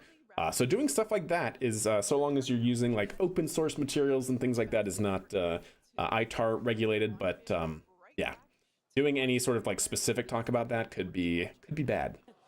For today's booster catch attempt, while there are thousands oh, Chad, of this is what we hope to see. Met, there are the three booster primary catch gates attempt that will be in play. In order to proceed, automated checks have to indicate we have a healthy booster and a healthy tower, and the flight director must issue a manual I hope we get. command, Oh my which gosh, is informed by that's gonna be manual amazing checks from the flight control team. That's going to be amazing. If this command is not sent prior to the completion of the boost back burn, or if automated health checks show unacceptable conditions with Super Heavy or the tower, the booster will default Did you to kill a someone who's trajectory that caught? takes No, I it don't think to so. a landing burn and soft splashdown in the Gulf of Mexico. Now, thinking to the future, so I don't think it's not like O2. It's not pure O2. Tower, it is mixed. It's just because they've been venting liquid oxygen. For today's test, it's just however, made the ground layer very cold. Attempt the catch, like Jesse said, if I don't think that's on just the booster and tower oxygen. checks out after launch. It should be and air. It's just been chilled. We will let you know as soon as we know if it's a go. And we're going to be listening very keenly for that call out. Now, as always, we accept no compromises when it comes to the safety. So if you missed that, chat, we talked about this earlier. This is supposed to be a landing attempt of Super Heavy right here, Mechzilla. You can see it up here in these pictures here from NSF as well. It is not going to do that autonomously. Well, it is, but it's not going to do that automatically, I should say. During boost back phase, which is a minute-long boost back burn, or just under a minute-long boost back burn, the flight director and launch team actually has to send a manual command to the Super Heavy booster for it to actually then attempt the landing. So it's not like Falcon 9 where everything just happens autonomously. It actually has to be sent a command to say, hey, all systems are good, attempt a landing. So if not, if anything seems wrong with the catch tower, the Mechzilla catch arms, if anything is wrong with the booster's controllability, it will not attempt a landing burn. So that's kind of an interesting change of typical operations. Those surrounding areas of a sonic boom is the brief noise, with variables like weather and distance impacting. You can't say anymore, but I'm sure it's about tungsten rods, something like that. There's an error in the title. Oh well, it's fine. It's fine, I'm sure. I know a lot of people will be excited when they hear the Starship. What are you talking about? Provide quite a show because you're going to hear those sonic booms. What are you talking about? Oh yes, the sonic booms, chat. I cannot wait for this, chat. All right, we're inside the flight test. Wait, did I say that? Oh, fight test. Oh yes, of course. The fight, the fight test, chat. Of course. Yes. Done. There you go. Updated. All right, chat. So we are coming up here on 10 minutes here. So I am going to, on the Twitch side, run a short ad break so that way we get no ads all the way up through hopefully most of the mission from here on out. So stand by. Don't worry. We're going to be back before the actual launch. But see you guys here in just a few minutes. All right, try to get that out of the way. That way anybody jumping in here and no mid-roll injected ads are going to happen. We are T-minus 9 minutes, chat. Which will be important in preparation for Starship taking astronauts to the moon as part of NASA's Artemis program. SpaceX will perform one uncrewed demonstration flight before NASA's Artemis 3 mission, which will be the first human surface expedition since 1972. Just had an ad, thanks. Also, oh my god. Somebody give Turkey a sub. We're gaining tons of he gifted 20 earlier. Human spaceflight missions, including free flyer the first rule of flight like test is you don't talk about the flight test. Yeah, I guess we broke that rule. Polaris Dawn was the first of up to 3 missions in the Polaris program, which is demonstrating new technologies, conducting extensive research, and will culminate in a flight of Starship with humans on board. After nearly 5 days in orbit, what a mission that was, chat, right? What an absolute mission that was. Down on September 15th off the coast of Florida. That EVA was so good. The first human spaceflight mission of the Polaris program. The Polaris Dawn crew performed some incredible firsts during their mission. Dragon and the crew reached 1,408.1 kilometers, the highest Earth orbit ever flown. 1,400 kilometers. Have been from our planet since the Apollo program. Jared is a beast, no doubt. Performed the first ever commercial EVA, or extravehicular Look at that, activity. chat. As you can see, they actually opened the hatch and went outside EVA the capsule. How that crazy is that? That's awesome. That's so good. This was an incredible moment to see Jared and then later Sarah emerge and perform this EVA with Earth behind. Now, in addition to this incredible spacewalk, they also conducted about 36 research studies and experiments from 31 partner institutions, 7 minutes, chat. NASA. And in addition 7 minutes. to all of that, they also tested Booster, Starship, very chilly. in space. Very The chilly. data gathered from Polaris Dawn missions is invaluable, much like the data that we're going to see after today's flight test of Starship. So we're coming down to T-minus about 7 minutes. Let's check in with Dan. All right, what you got for us, Dan? So yeah, all good? We're right at about 7 minutes away from launch. The main thing we are still working is that range clear. Again, we have to make sure boats, airspace, everything is cleared out of the way for our ascent corridor, basically. All right, they're 91%. They're basically, they're almost 90-90 here. And so we're working on clearing out just a few more boats. We do have a window, remember. So if we clearing out holding boats at like a T-minus 40 seconds, we can hold for several minutes, allow those boats to get out of the way, and then we can launch. What are the wayward boats doing, chat? 30 centrals, so we don't have a huge amount of time today, but we do have some margin if we need to work with it. They only got 5 minutes margin to take off, chat. For now, though, we're coming up on prop load on both vehicles. Header tanks are pretty much topped out. Bunch of tiles missing from the side. Landing burn. Didn't see. And again, we're going to be closing out all of the prop load. Is that intentional, like the last flight? Yeah, if you're talking about. And then just 30 seconds later for booster. Are you talking about here? One kind of cool right in front of the flap? Yeah, that should be fine. Launch control should be fine. After lift because the flap is actually going to be in the way. If we're going to go through with the catch, they're going to be doing some really detailed inspections just visually. They can hold. They can only hold for 5 minutes. Yeah, they only have a 30-minute window today between 6 a.m. and 6:30 a.m. Mountain Time, or 7 a.m. to 7:30 a.m. Central Time. So original launch was planned for 7 a.m. Central, and they pushed it back 25 minutes now to 7:25 a.m. So their window closes at 7:30. That gives them only a 5-minute window. Yeah. Thanks, FAA. So, otherwise, if the wayward boats, today, chat. You guys talked about, there is a chance, and if we don't send the booster back, we'll do a landing burn and a splashdown in the Gulf. All right, you guys should be back from the ad break. We have an entire hour off of ads. Most excellent. And then we'll come back and try 5 minutes. To catch again on the next one. But as of right now, we're coming up on 5 minutes. There is a chance that we'll hold or extend into the end of our window, so don't be surprised if that ends up happening. Look at this, chat. But if those boats do get out of the way, we are just it looks so good away from launch. So I'll check back in just yeah, all that condensation from the cold air around the propellant vent farm. Thanks, Dan. Our rapid iterative development approach has been the basis for all of SpaceX's major innovative advancements. Oh, it's so good. I love the drone footage. SpaceX is going ham on their production value. And systems, and we need to know how they perform under the most extreme conditions. We'd much rather find the bugs clear now on the NSS stream. during Yeah. than later on when there's more on the line. And to reiterate, while we do determine an acceptable level of technical risk on our vehicle and pad in order to learn Looks like a as rocket. fast as That is possible, true. It does look we very accept no much like a rocket. compromises when it comes to the safety of the public or our team. So that is to say, this is only the 5th of many future flight tests of Starship before it becomes remember, fully operational. What do you guys think the over-under is for a Mars flight, chat? That are incorporated into There's an Starship, opportunity in and you can see them 2026 there on for your a flight screen, window those to Mars. rectangular panels on Starship's nose cone.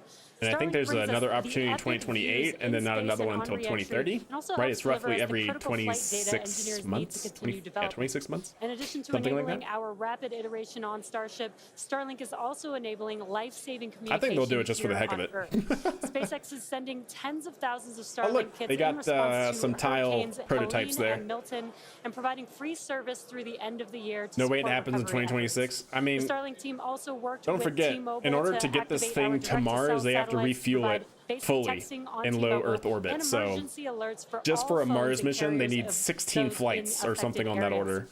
If a phone connects to a Starlink satellite, it will have 1 to 2 bars of signal and show T-Mobile SpaceX. We do have in 2 the moons. network This is name. true. Currently, we have SpaceX's 2 moons. direct-to-cell constellation has not been fully deployed, so How these long is that services are asteroid being supposed to be around us delivered for? on a best effort basis. Starlink is enabling life-saving communication here on Earth and continues to help 2.5 us push minutes, the limits chat. in space in the short term by providing great views and real-time data on our next few flights, particularly through Benjamin. re-entry, which historically is a blackout period for All right. all communications. For now, I'm going to close out NSF. And I do want to actually check real quick.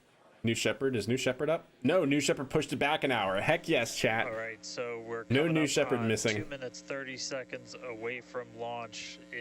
All right. We're hearing like there was a pretty good chance we were going to hold it T-minus 40 seconds, but surprise, I can't wait now it to sounds like we watch might Starship not be. launch So, Starlink missions. Yeah, we the are just version a 2 little over 2 Starlink. minutes away, so a couple more things going to be happening. We did just close out our propellant load on the ship and the It's booster. fully so frosty, 10 chat. million pounds of propellant on that vehicle on the pad here at Starbase, getting ready to go. We're going to start clearing out all of the lines that are basically pushing all of that propellant to the vehicles. Those get cleaned out or cleared out on the ground before we lift off. We're doing some final checks on the vehicle. There's a purge out on the OLM, the orbital launch vector mount. control that we're going to use. So they're to steer purging it, the connections to as well the as, propellant load. the guidance system. They're managing doing flight its final pressure. alignment, just Yep, a lot see of it? our final checkouts. But we are. Will Starship be the starting first to hear on-orbit that it refueling? looks No. like the range No, is they will going not. to be clear at our liftoff time of 7:25 a.m. Central, 12:25 UTC. So that puts Yeah, there have us been 1 other minute, small 20 demonstrations of seconds it. away from launch. They'll be the biggest, that's for Still sure. not I don't think they'll be the tracking any first. technical issues. That range clear is the only thing that's been potentially poking at our launch. So I'm going to start to quiet down. T-minus 1 minute, We'll hear our chat. Flight director for T-minus today, 1 minute. Tristan Pierce, give some of the final There we go. call-outs. The Raptor cam As is of awesome. Right now, we are 1 minute away from liftoff. All right, looking good here. So remember, chat, on liftoff, they're going to light all 33 engines in like half a second. Then they're going to ramp up to full power, and then they're going to be actually separating from the OLM at T+2 minutes.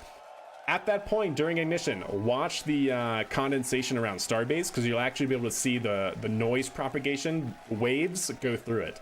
So just be on the lookout for that. It's going to be awesome. And yeah, fingers crossed, knock on wood, all that jazz. Happy 13th, chat. It's going to be a good flight. Here we go.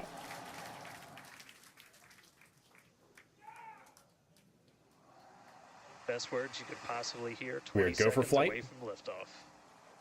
15 seconds. And T-minus 5, 4, 3, engine ignition. 2, 1. There it goes.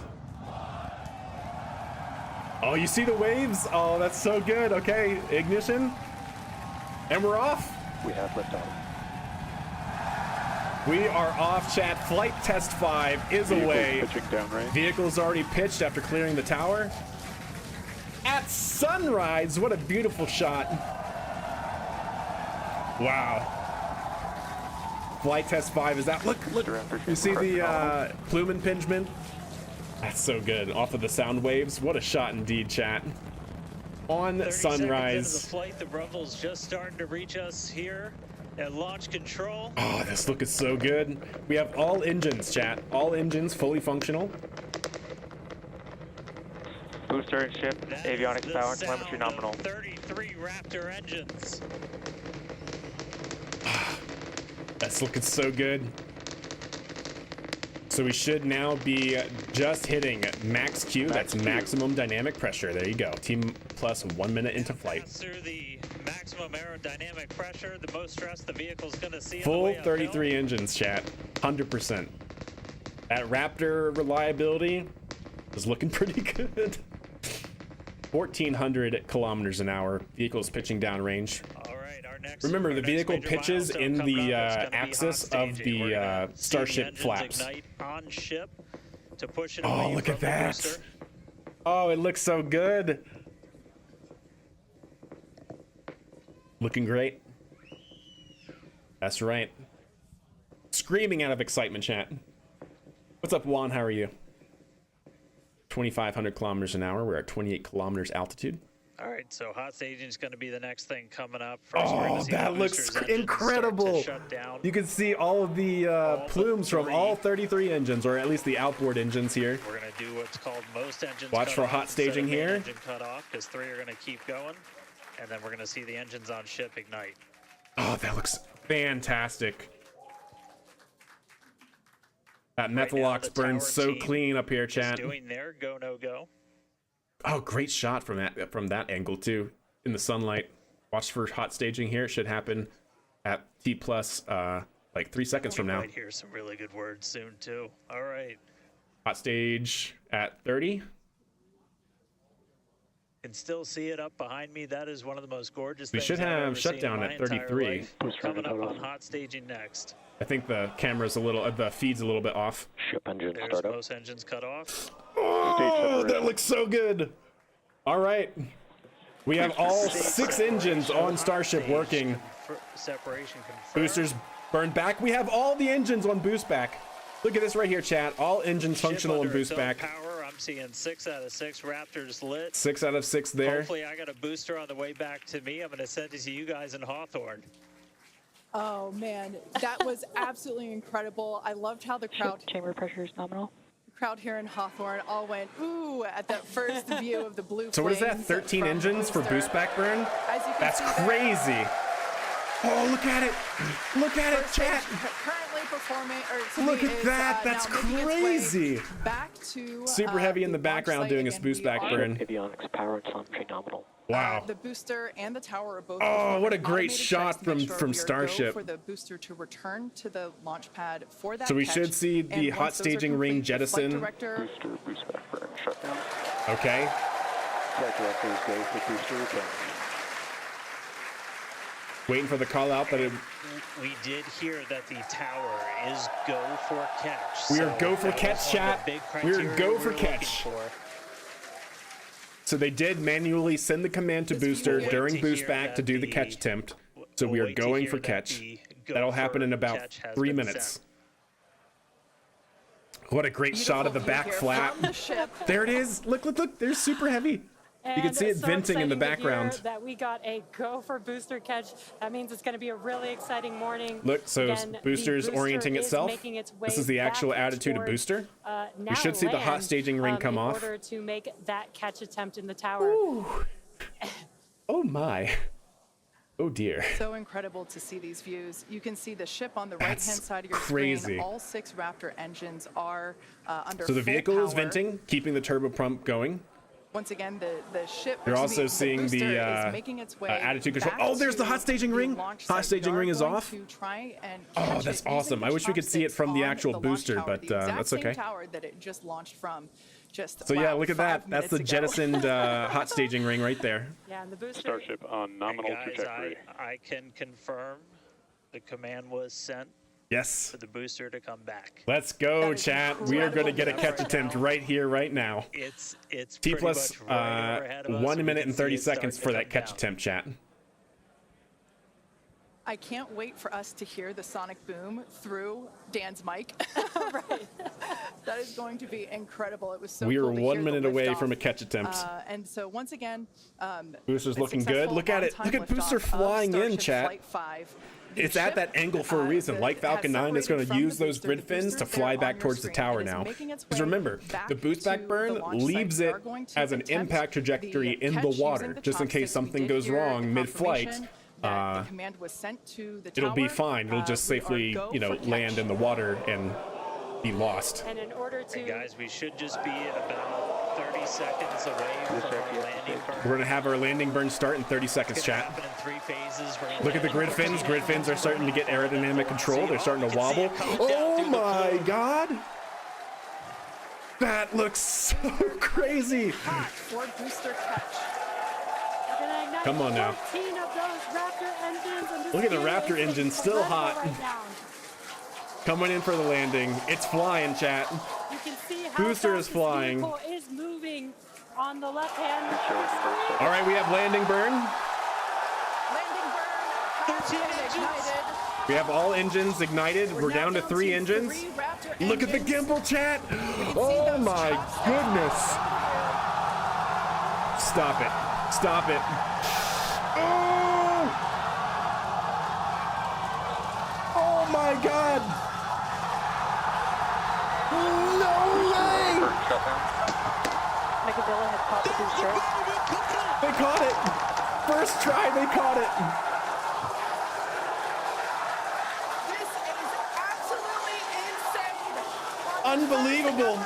They got it the first try, chat. The super heavy booster back at Oh the launch my tower. goodness. What an incredible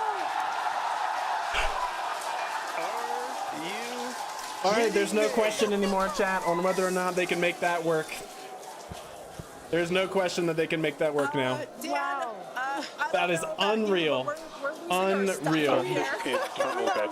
And they still, Starship is still good, 6 by 6 on the Sorry, like, engines. even at this day and age. Yep, never mind, we're going to Mars, it's fine. That looks It's like good. magic.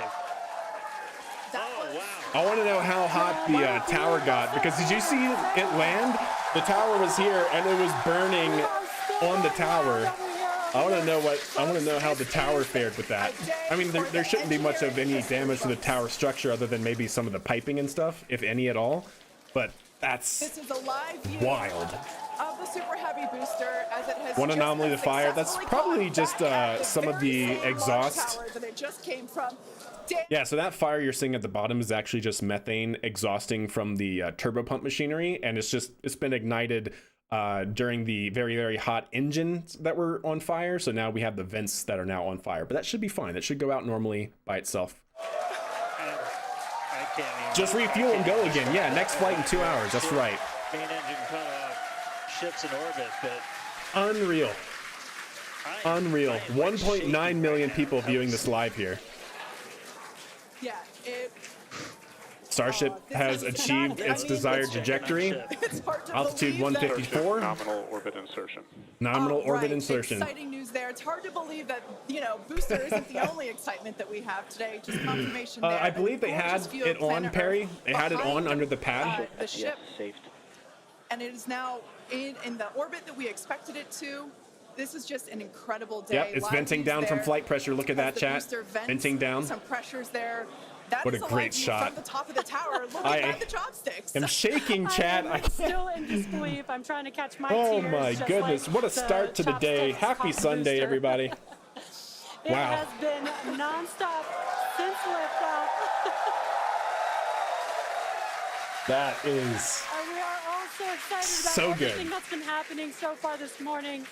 With the booster having completed its job for today, we I love are going to Spaceflight, take chat. a I hope you short guys break enjoy this. For the next I love 30 Spaceflight. minutes. Wow. We'll return Absolutely back incredible. at T plus 40 minutes while the ship continues to coast before You're re-entry. so glad you stayed up. You stayed up? Man. My and goodness. As with previous flights, Starlink GG may actually indeed. enable us to talk Look with at the those ship views. through This is re-entry the with no flap that we're seeing communication on blackout. Starship. We of course are still testing Starlink during this phase of flight, so nothing is certain.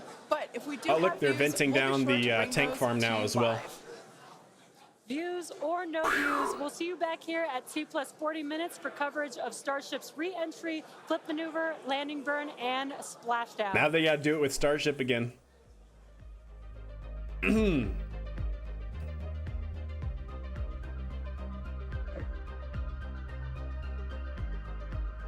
Let's see it from NSF's view, yeah?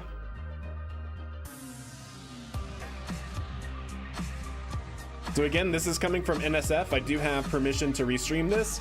Definitely give these guys a follow. These guys are absolutely amazing. So we're gonna mute that for a second, and I just want to see it from NSF's viewpoint, yeah? All right, so let's see.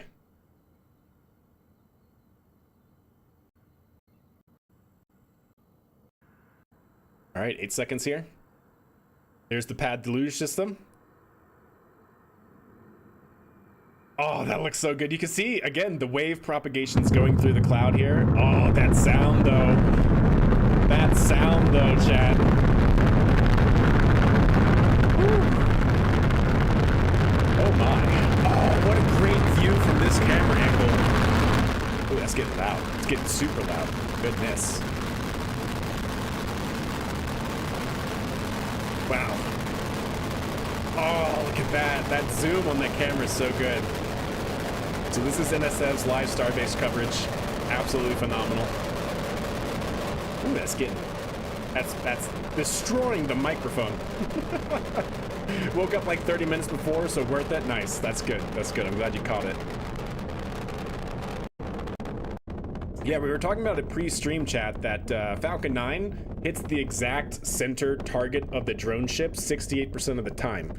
And we were talking about this beforehand. Actually, NSF did a video of this. DOS covered this analysis.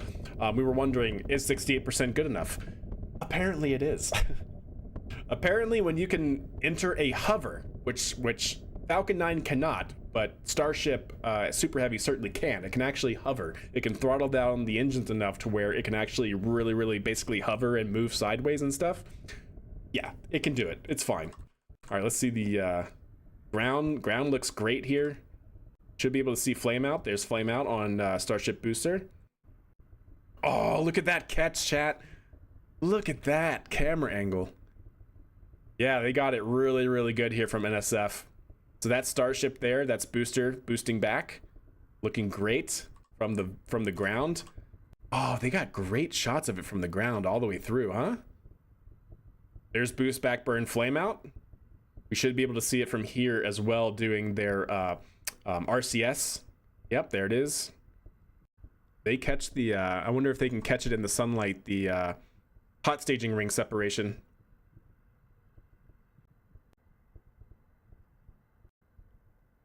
Might not be able to catch it from this far away, unless they zoom in more. Is one downfall to using Starship for suborbital hops? Yeah. The sound, definitely. All right, they're looking for it. It went behind the clouds, or the exhaust. I guess this is all the plume from the pad and stuff. Stand by. They're gonna reacquire during landing burn. They're waiting for it. Oh wait, was that it at the top? No, it's not it. They're taking the camera all the way around trying to find it. Oh, no way. Oh, okay, there we go. There it is in the camera angle. Oh, what a great view from far away too. We have multiple camera angles of this. Oh my lord. Wow, look at that. And see, they're burning kind of towards the tower here, but it looks fine. They're actually not as close as I was thinking. Wow, all those camera angles, chat. And you see, that's just the vent from the turbo pump machinery here that was ignited during the actual landing burn. Oh, man. What an absolute amazing shot, chat. That's absolutely crazy. I can't believe they did that. First try, no problems whatsoever. Absolutely unreal. Absolutely unreal. Will they try to catch Starship also? So they're not going to catch Starship? Well, they will in the future. Yeah, when they do like refueling starships and whatnot, I believe their plan is to catch Starship as well, which is going to be wild. But booster, yeah, it's in their roadmap, I guess I should say, Juan, to eventually catch Starship like that. Yeah, because what they essentially want to do, and I don't know how this is going to work, is they want to you know, catch the booster, put it down on the OLM, the orbital launch mount, and then catch Starship and then put it on top as well. If I remember correctly, that is their working operation. So if somebody knows if that's different, because remember, this thing doesn't have large landing legs, but they have in the past for like the original hop tests of Starship, did put landing legs on it, just very, very tiny ones that could just swing down. I don't know if they would do that. I am insert whatever. Yeah, what a time to be alive indeed. But I'm pretty sure I'm fairly certain that the working concept of operations is to catch them both. Starship is landing in the water today. That is correct. Over by Australia, similar to Flight Test 4. It's the exact same trajectory as Flight Test 4. So it'll land, I believe, northwest of Australia. What great views in the meantime, right, chat? So again, this is a different camera angle, similar though, of the forward flap that we're seeing here. Look at that beefy, honking actuator joint, chat. Yeah, because remember, these things move pretty quickly. They move very fast. Much like the Mechzilla catch arms move pretty fast for how big they are, so do these things. And this is looking backwards towards the aft end, if I'm not mistaken. Towards the larger flaps in the back. Because you can see the vents from the engines in the back here. Yeah, not flat, chat. How about that? Not a flat Earth. I cried, Larry. Understandable. Absolutely understandable. How wild was this? I mean, oh, like I said, what a time to be alive. Happy October 13th. Happy Sunday. What a good start to the morning. They will clear tower before Starship lands. I kind of figured that's what they had to do, Lord, and then use the Mechzilla arms to then restack it after that. But yeah, kind of crazy. I wonder if they can improve that even to go even faster by catching both, right? Man, what a great shot. Oh, you see a little something flaking off there. Wouldn't be too worried. Oh, you can see another thing. This is definitely off of those vents that we saw. Definitely something off the vents, just some sort of ice accumulation. And there's a vent underneath Starship's nose as well, so that might just be ice accumulation. Parasp, you're going away to Lyric. Understandable. Have a good one. The upper stage from the renders won't be stacked directly on the first stage. They will set it down on its own stand. Once checked over, they will then stack it. Ah, okay. So they'll basically catch it, move it over, drop it onto a temporary stand, catch Starship and move it off to its own temporary stand as well, and then restack using Mechzilla. Is that the understanding? What is the gas from the rear of Starship? Liquid oxygen, liquid methane. It's from the turbopump machinery. It's to maintain flight pressure and keep the turbopumps you know, working as well.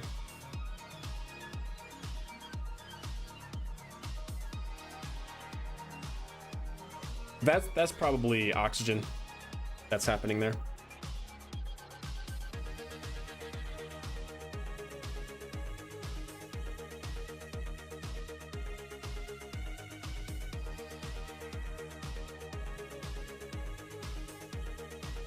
Fourth YouTube ad?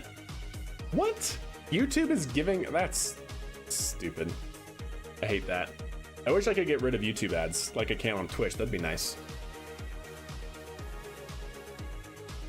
All angles would look alike. This is not proof of a round Earth. It could be proof of a round Earth. Because otherwise, how are Starship staying up here?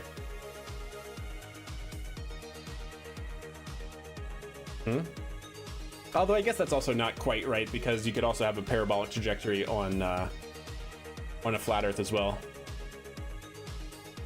But it wouldn't be quite the same, because you would have to go higher in order to hit that point. But also, so long as the camera angle is in mid-frame, you should be able to have an accurate representation even with barrel distortion. Get YouTube Premium. Oh, well, yeah, if you want to yourself get rid of ads, you can certainly purchase YouTube Premium, but that's no fun. I just wish, so like I also stream on Twitch, and on Twitch it actually allows you to run manual ads in order to get rid of all future ads for like an hour if you run like a 3-minute ad block. So I kind of wish YouTube did the same thing, where you could say, hey, I'm going to run an ad now, so that way we get rid of ads for however long, right? That'd be really nice. I'm still in tears. Hey, understandable. I'm no longer shaking, but I was shaking out of excitement for quite a while there. Will they reuse it? I don't. That's a good question. The only reason why I think perhaps not is that they want to probably take it apart now that they can actually get it back and fully understand everything that happens to Starship, or sorry, to Super Heavy when it goes through its entire flight. So they're probably going to take all the engines off, look at it, look inside at the tanks, you know, all that sort of stuff, to get data on, you know, how well everything holds up during flight. And then also they already have a backlog of like booster 13, 14, 15, and 16 in the high bays. They already have like 4 other boosters that they just want to fly as well. So yeah, booster 12 is now obsolete. It's kind of like the iPhone, you know, when they release the current version of the iPhone, but it's already obsolete to the one that they already have made, you know, like, because that's what iPhone does. It's kind of like that, where I don't think they're going to reuse this one because it's already obsolete for the future Starship Super Heavy stack. Because remember, future Starships also want to be extended. They're going to expand the whole Starship stack. So it's, yeah, it's not even going to be the same Super Heavy that they're going to be using.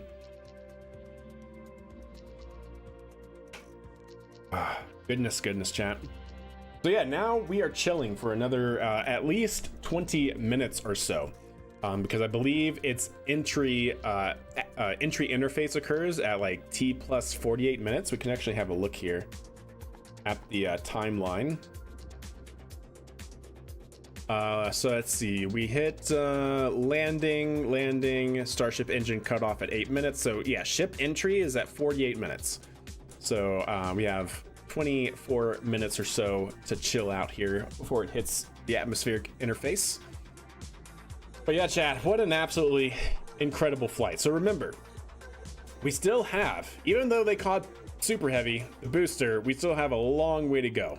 NSF team did find a section got ripped off on the first stage, so they so that one won't be flying. It's a test to see if something went wrong. The upper stage is going for a water landing, no recovery. Interesting. So what happened to NSF? I did see some debris during the landing burn, but what got quote unquote ripped off? Was it one of those side nacelles or something like that? But yeah, that's pretty crazy. Can we see that on their Starbase Live?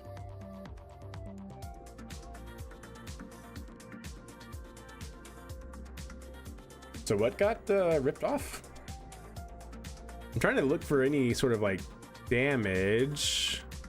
Well, is that what you're talking about? No, that looks all fine. Other than a little, you know, little fiery. It looks like they had all the engines. The engines look good.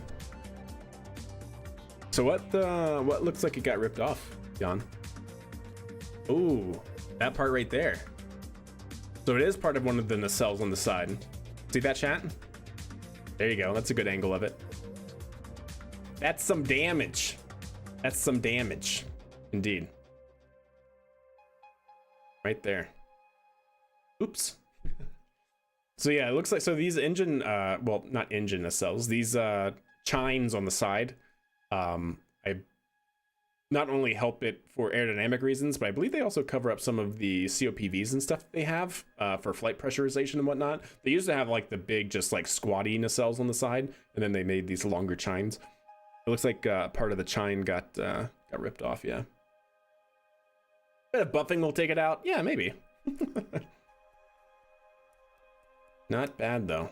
I mean, everything else looks intact other than that, so that's good. And at least it's like a non-structural part, you know? But, yeah. So it did suffer a little bit of damage. Suffered a little bit of damage, chat.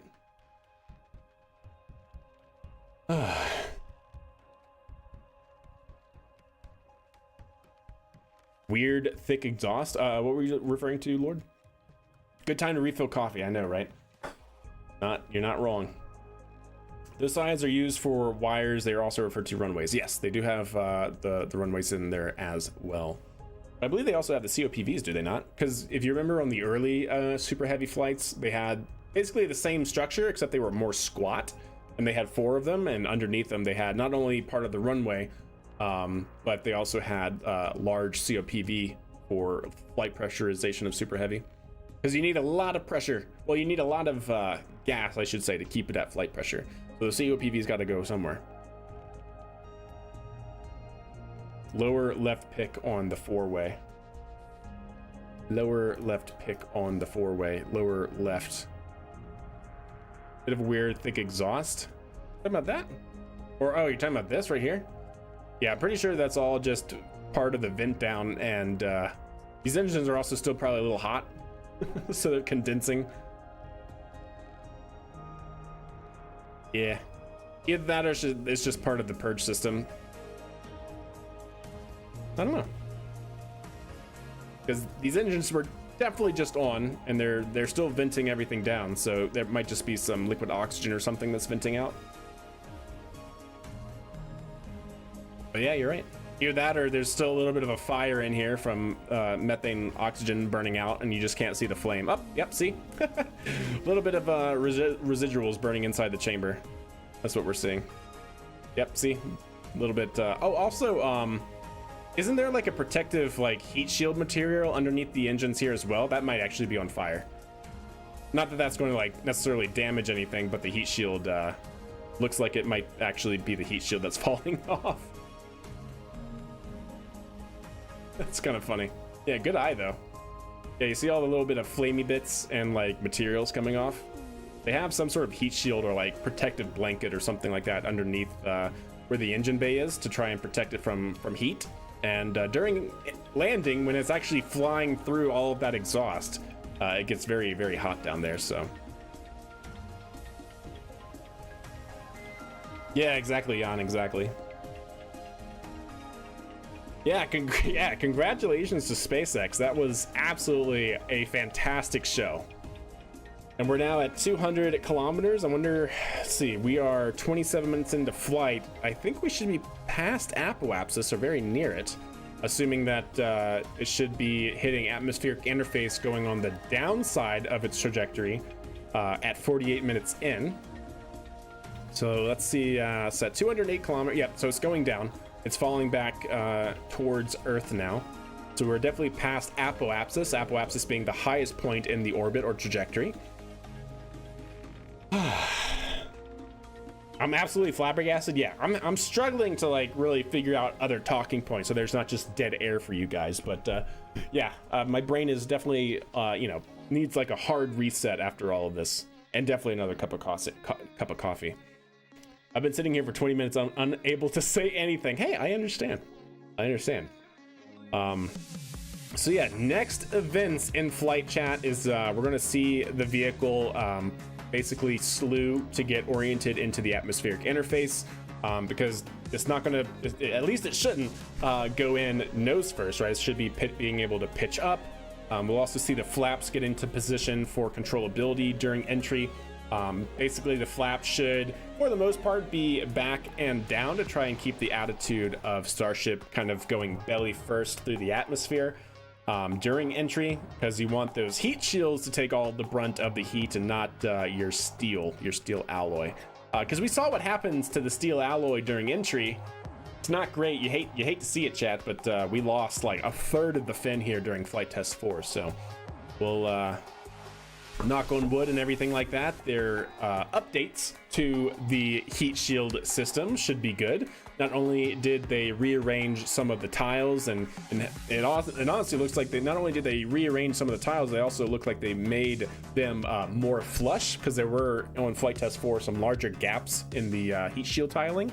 Not only that, but they also improved the heat shield or the heat insulation, because the tiles have a insulator and a blade of insulator on the back side of them now, We actually saw them in this picture here. I can bring up this picture. So before, they used to just have the white like Nomex fire blanket behind the tiles. They now have the Nomex fire blanket behind what looks to be some other ablative heat shield material, and then in front of that, the reusable, not that they will reuse this one obviously, but the reusable heat shields that almost look like Tough Rock. Tough Rock is like toughened unifibrous reinforced Tough Rock OC reinforced something carbon, but yeah, Tough Rock. It's a very long acronym for a style of heat shield that the X33 or X32. No, not the X32. X37. Yeah, this guy. This space plane uses Tough Rock. It's a relatively new material that is designed to be reusable, very, very tough in comparison to like ablative materials or even like the shuttle tiles. The shuttle tiles were also partially reusable as well, but it's that kind of material that we're seeing. New Shepard launch. Oh, that's right. We do have other launch things happening, chat. Is it go? Is the live stream happening already? Let me check my handy dandy next Spaceflight app. We have 30 minutes for NS-27. So that, okay. It should, that's actually gonna maybe happen after Starship landing. So we'll see. So yeah, that's at 30 minutes. T-minus 30 minutes on the dot from now. X32, yeah. The X32 looks goofy, but it's awesome. Watch the heat shield tiling transfer the plasma plume to another area. It's entirely possible, Perry. It's entirely possible, right? Because we are, believe it or not, Starship is going to have a different trajectory than Flight Test 4. So Flight Test 5, Starship will have a different trajectory in flight dynamics than Flight Test 4, because during Flight Test 4, a third of the flaps were just gone. So yeah, you're absolutely right. We could see some different behavior out of Starship. It shouldn't be wildly different, but we might see something different. Hopefully, just better. Hopefully, it's just better, more. It performs even better than Flight Test 4. Did they catch it? They caught it, Gobbler. They 100% caught it. That's live views right there from a drone out there at Starbase. They caught it. They did it. Yeah. First try, not a problem. It's just crazy. Just crazy. I love how there are 2.9 million people watching this live stream, which is 1 million more than when they were trying to catch it. Just throwing that out there, chat. Yeah. This live stream only had 1.9 million views. Well, maybe it was only 1.9 million views during launch. So I'm not sure how many saw the actual catch, but they definitely have more. Sometimes math just works. It does sometimes. 20 minutes until Blue Origin stream start. Okay, so we probably won't watch the Blue Origin stream at the start, but we will certainly try and catch the Blue Origin launch if it happens after Starship landing, because I believe Starship should land roughly around the 1 hour mark, maybe the 1 hour and 5 minute mark. And New Shepard is supposed to launch around the 1 hour mark from now, so it'll be pretty close. We'll see what we can do.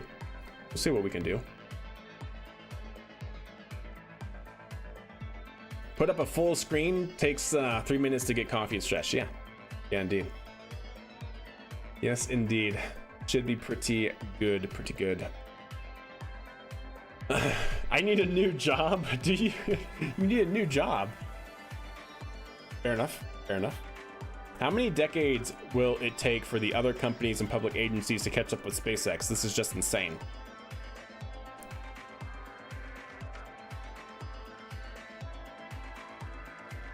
Honestly, I don't think very long.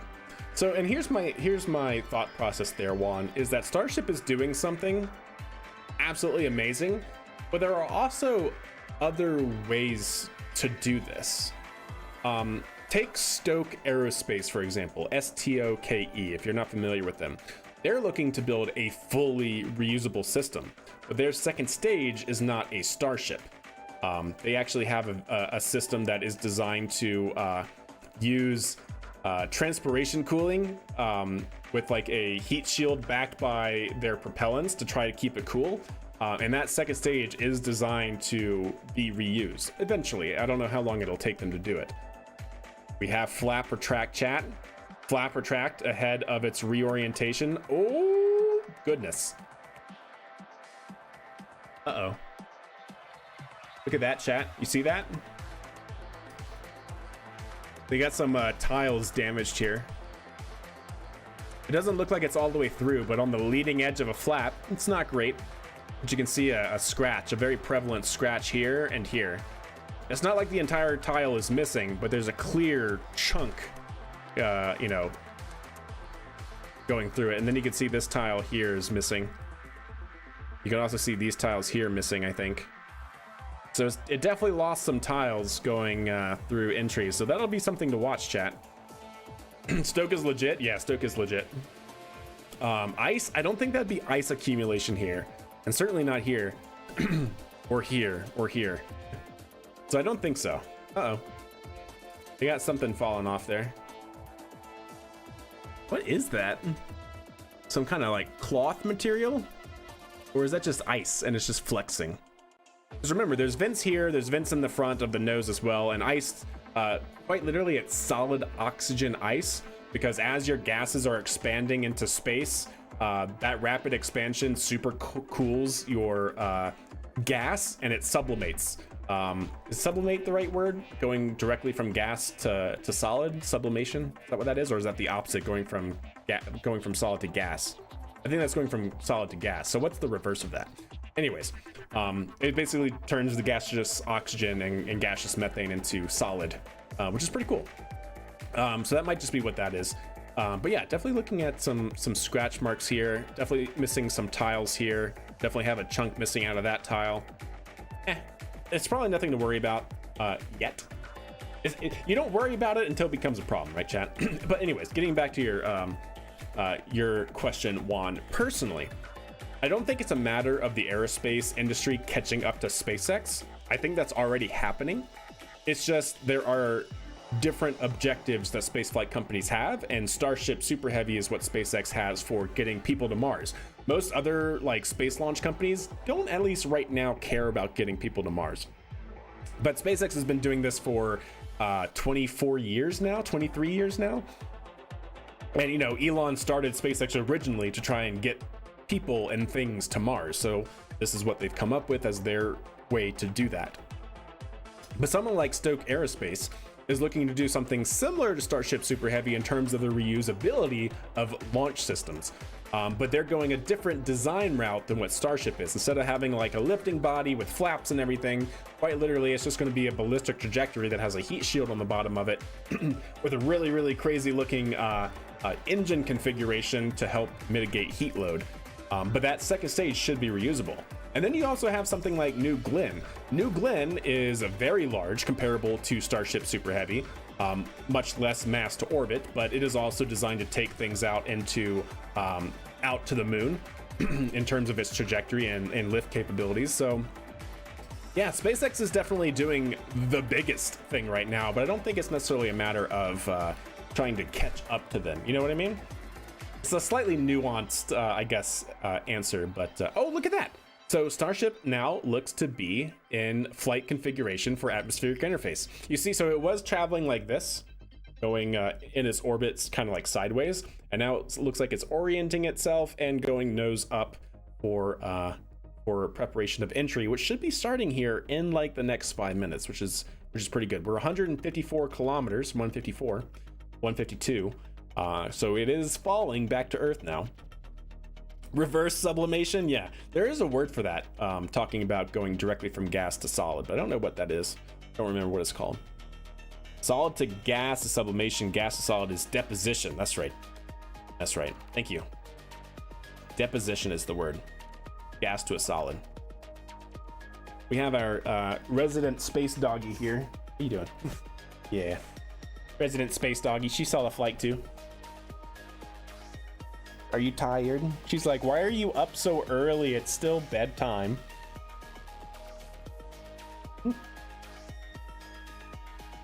But yeah, so we should be just a few minutes here before we start seeing some of the plasma coming off of the vehicle. All right, I just rewatched 5 more times, gets more insane each time. Cobra, I agree. I certainly agree. There we go. Hey, look, powered by Starlink, by the way. It has been. Yeah, Starship is retrofitted with Starlink. So far. Pretty puppy. She's good. Yeah. Even the crowd here is still so Okay, down. excited. We lifted Down. off from Thank you. Starbase at 7:25 a.m. Central Watch out. Time. Watch your paws. The Super There you Heavy go. booster and ship had a successful separation, as well as a good boost back burn and good separation of the hot stage adapter. We The should. Super Heavy This is booster the then exact camera completed the angle landing that we've run seen with before, 13 where we're going to start rockers, seeing some of the igniting, pink slowing the plasma vehicle flow coming off of the vehicle. for Mechazilla to catch the Super Heavy booster for the Oh first my ever gosh. land recovery Look of at the that. vehicle. They have Godzilla catching booster as a t-shirt. Awesome. Absolutely awesome. Merchant bio, chat. Say that to think that we're not done Yeah, yet. exactly, Juan, We exactly. still have in about 48 minutes the ship will re-enter. Oh, the flap, all the flaps that Oh, it looks so not good. that good. The But yeah, ship getting will back to that one, yeah, and like one of the things that Starship is kind of going to be crazy for is HLS, the human landing system for the moon. I cannot wait to see that. After seeing Super Heavy get caught, like having an HLS Starship that's reusable for landing astronauts on the moon is going to be crazy. Reworked the heat shield, but more on all that in just a minute. Now, re-entry is typically a portion of flight where we don't have communications with the spacecraft. There you go, Perry. because There you go. Re-entering, it'll be re-entering at about. There's a 8 clear meters difference in connection quality. Yeah, Starlink 8 is kilometers so per good. second, or about 5 I'm miles so per glad second of SpaceX roughly is orbital utilizing velocity. Starlink for this. Now, those speeds, the spacecraft moving through the atmosphere results in friction SpaceX and creates a cares about plasma their field production around value, the right? vehicle. Like, We they saw want to get the this, public in excited for this, action and on Flight 4, you can thanks see to why. Starlink, and wow, it was breathtaking. Yeah, exactly, That blank- Cobra. Yeah, that blanket- NASA did come out and publicly say that they were very interested or very excited or something like that for Flight Test 5. And now they have some extra validation in the tank for human landing system, HLS Starship, with the catchable booster. That's where Because remember, HLS has to be refueled 15 times in orbit currently. And you can't do that on any good timeline without catching the booster every time. So that's good. It's good that they're demonstrating that capability. Not just awesome video, but also data in real time as we're going through reentry. I mean, Yeah, this is it's missing something that tiles, chat. throughout the history of Missing a couple spaceflight tiles. just It's got a hasn't couple been broken possible. tiles. And It's got some this is an gashes in a few environment that is tiles. So unforgiving, so hard to model, so hard Should to be understand. okay. And for the first time ever, we're able to But literally areas to watch watch, as it chat. unfolds Areas to in watch. real time, get that data in real time, and we're able to do that with Starlink, and it's great for us because we get to see something. We get to see the greatest light show on the planet or off the planet. But what it means for this program. I wonder how many we're drops able there will to be, if any, learn during the plasma. tremendous amounts No, there about won't our be. heat shield, There our wasn't a angle single of drop attack, during everything Flight that we're Test doing 4. as we're coming in through the atmosphere at hypersonic speeds, and it's Yeah, you can't. Flight just Test thank 4 it didn't enough. drop And also, once during special entry. Shout out! You're gonna see Because it's so additional big, flap camera views. We've got. and it has really such amazing a team low of ballistic coefficient, meaning it cameras slows down going pretty from fast because of people its to make size. all that possible. And so The plasma hopefully wake they're gonna is give us pushed out even far better enough where I think there's a large enough gap to allow the signal to go through. It's only when you have like small, like capsule shaped things and whatnot that are small in comparison to the large plasma wake that disrupts signals. Starship is in a good attitude for entry, approaching the entry interface. All right. Like I said, should be Some around good call-outs 45 there, minutes preparing in that for we start re-entry really for starting to see Starship. some good stuff. And again, that's what The first thing you'll see Dan was is a very mentioning, those faint flaps pink on the vehicle. plume And coming if off you've been of watching the us for wings the here last few as minutes, plasma you could starts to see accumulate. that the flaps were rotating And then around and things will helping get very orient the exciting vehicle shortly after as that. It prepares for Drink. the beginning All right, gotcha. of re-entry today. Yeah, exactly. Re-entry will be enabled by that heat shield that you see on the bottom half. That heat shield is made up of 18,000 hexagonal 111 ceramic kilometers, tiles, chat. We're and almost they are below the designed Kármán to line. insulate the vehicle during Right? atmospheric We're almost entry. below the Kármán line right now. At that point in time, temperatures can be as high as The Kármán line is 26,000 a degrees generally Fahrenheit, accepted, or about 1,400 degrees Celsius. Arbitrary line that They're- dictates what the space is. design So we're itself almost also back in the permits for atmosphere. rapid We reuse never with really no left the atmosphere, refurbishment right? Because the between atmosphere the extends flights. really far And out. Fun fact that I think is just But yeah, incredible it's starting to in get terms thick again. of, Let's put it that way. Scale. The clouds are the gorgeous, heat yeah. shield alone Yes, on indeed. the ship has a total mass of 10.5 tons. which is 10.5 crazy tons. because these Chad, things. what did we say? We said 11 tons during that stream when we were going over the math with that that feasibility paper talking about Starship for Mars. I think they estimated like 11.5 to 12 tons. Yeah, 10.5 tons. That was right on. Yeah, exactly. It was misadventures, Having these different, absolutely. Shapes, the flat version and the curved version, allow us to cover a lot more of the surface area of the vehicle. Again, Yep, we they need now to connect through protect Starlink, every exactly. portion of it. And So Starlink even, is able to hop. Even those You're curved able to connect surfaces, different and Starlinks especially the depending on hinge which ones are in area, view, which is pretty cool. If you watched Flight 4, is really what we want Can to make sure I that we move protect. left? Oh yeah, I'm so sorry. And yeah, Totally hey, forgot these about are that. very, Super very lightweight. But when you put 18,000 of them together, they add up There you to go. 10.5 Good call. tons, which Appreciate is that. incredible. Now, we did mention earlier that the heat shield has been. There it goes, Chad. The completely faint removed. pink. The faint pink line. On a nominal entry trajectory. There we go. We can start to see that plasma now starting to build up on That's the the side. pink haze, It's not that's quite right. full plasma yet, but we are starting to see that color indicate that the heat is building up Oh, it's on getting the there. heat shield. Yeah, this is such a cool Now, sight to see because as we see, as we get lower in the atmosphere and there's more and more atmosphere, meaning that there's more and more particles to slam into the underside of Starship, you'll actually see this line here, and there's going to be two distinct lines, one coming off of the flap and one coming off of the belly of Starship. You'll see two distinct lines. You can kind of see them already happening here now.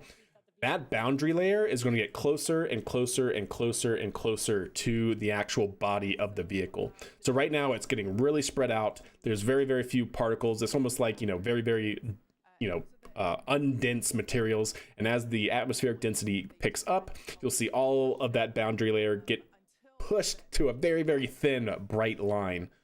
Using the Raptor's thrust in the ocean.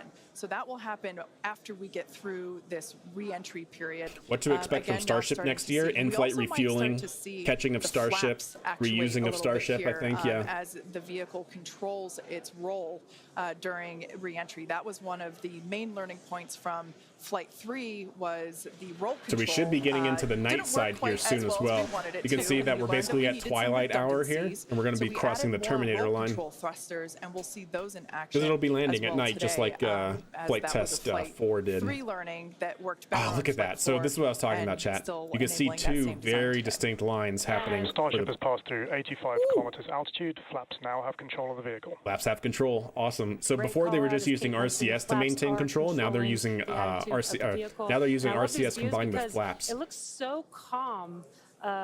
Everything is relative, right? It looks relative to calm this camera on right the ship, now. It looks so calm and smooth. But the vehicle is traveling. will not look that way extremely shortly. fast. You can see the speed on the bottom right. You'll start seeing sparks and things happening later. Starship is designed to land on Mars, where there are no runways or other But they humans to help out. they were having So we roll also want issues just 2 rapid flights ago. Yeah. reusability.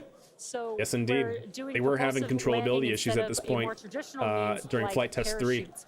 And so we will use the engines on this vehicle Ooh. to help slow the vehicle What we down saw for there was some vertical landing. venting happening. Now, Probably some entry RCS in the is back. going to basically happen in And it was 5 interacting phases. with the plasma. The first is low drag that lasts for about 3 minutes. Next is high heating, and that beginning when heating increases above the That wasn't heat good, rate chat. You saw that big breakup limit. flash of sparks and green. Lasts for about That was a 10 tile minutes. somewhere. We then have high dynamic pressure. That was a Starship tile will breaking continue off. to slow down and experience increased We saw that. aerodynamic Oh, loads okay. during that phase. And that will happen before reaching Mach 1, about a minute after. Starship is approaching the peak heating phase of entry, remains on a nominal trajectory. Okay. Okay, so that was phase 2 that Okay. he just called out that I was mentioning. After We saw peak this heating during is flight that test. dynamic Ooh, pressure that was around a Mach tile 1, off the and back that end will, here. Last about a minute after leaving the hypersonic area, and then we go into That's a subsonic. tile. And then, of course, That's a land and tile off the burn. rear Wow, flap, what Chad, an I think. incredible view. The colors are so amazing. You see how that boundary layer is and getting more the colors defined actually and it's also moving tell you a inward little bit towards about the vehicle? temperature that the vehicle is seeing as Oh, well. dear. So I think that's pretty cool that we get this amazing live visual. Speaking of That live one looks visual, pretty good. The flap, we have more views. It's coming off the more back end cameras here. on That same board spot, chat. Starship, as Dan mentioned. The same a few spot that we minutes had ago. loss of We the are last hoping one. That all 4 flaps will. So what you're stay seeing there is more the intact than they did RCS last firing time. or We event did make some happening. changes to the And so it's design in order interacting with to the plume help or enable this. interacting with the Now plasma and it's experiencing peak getting all heating, lit up and stuff. remains on a nominal entry trajectory.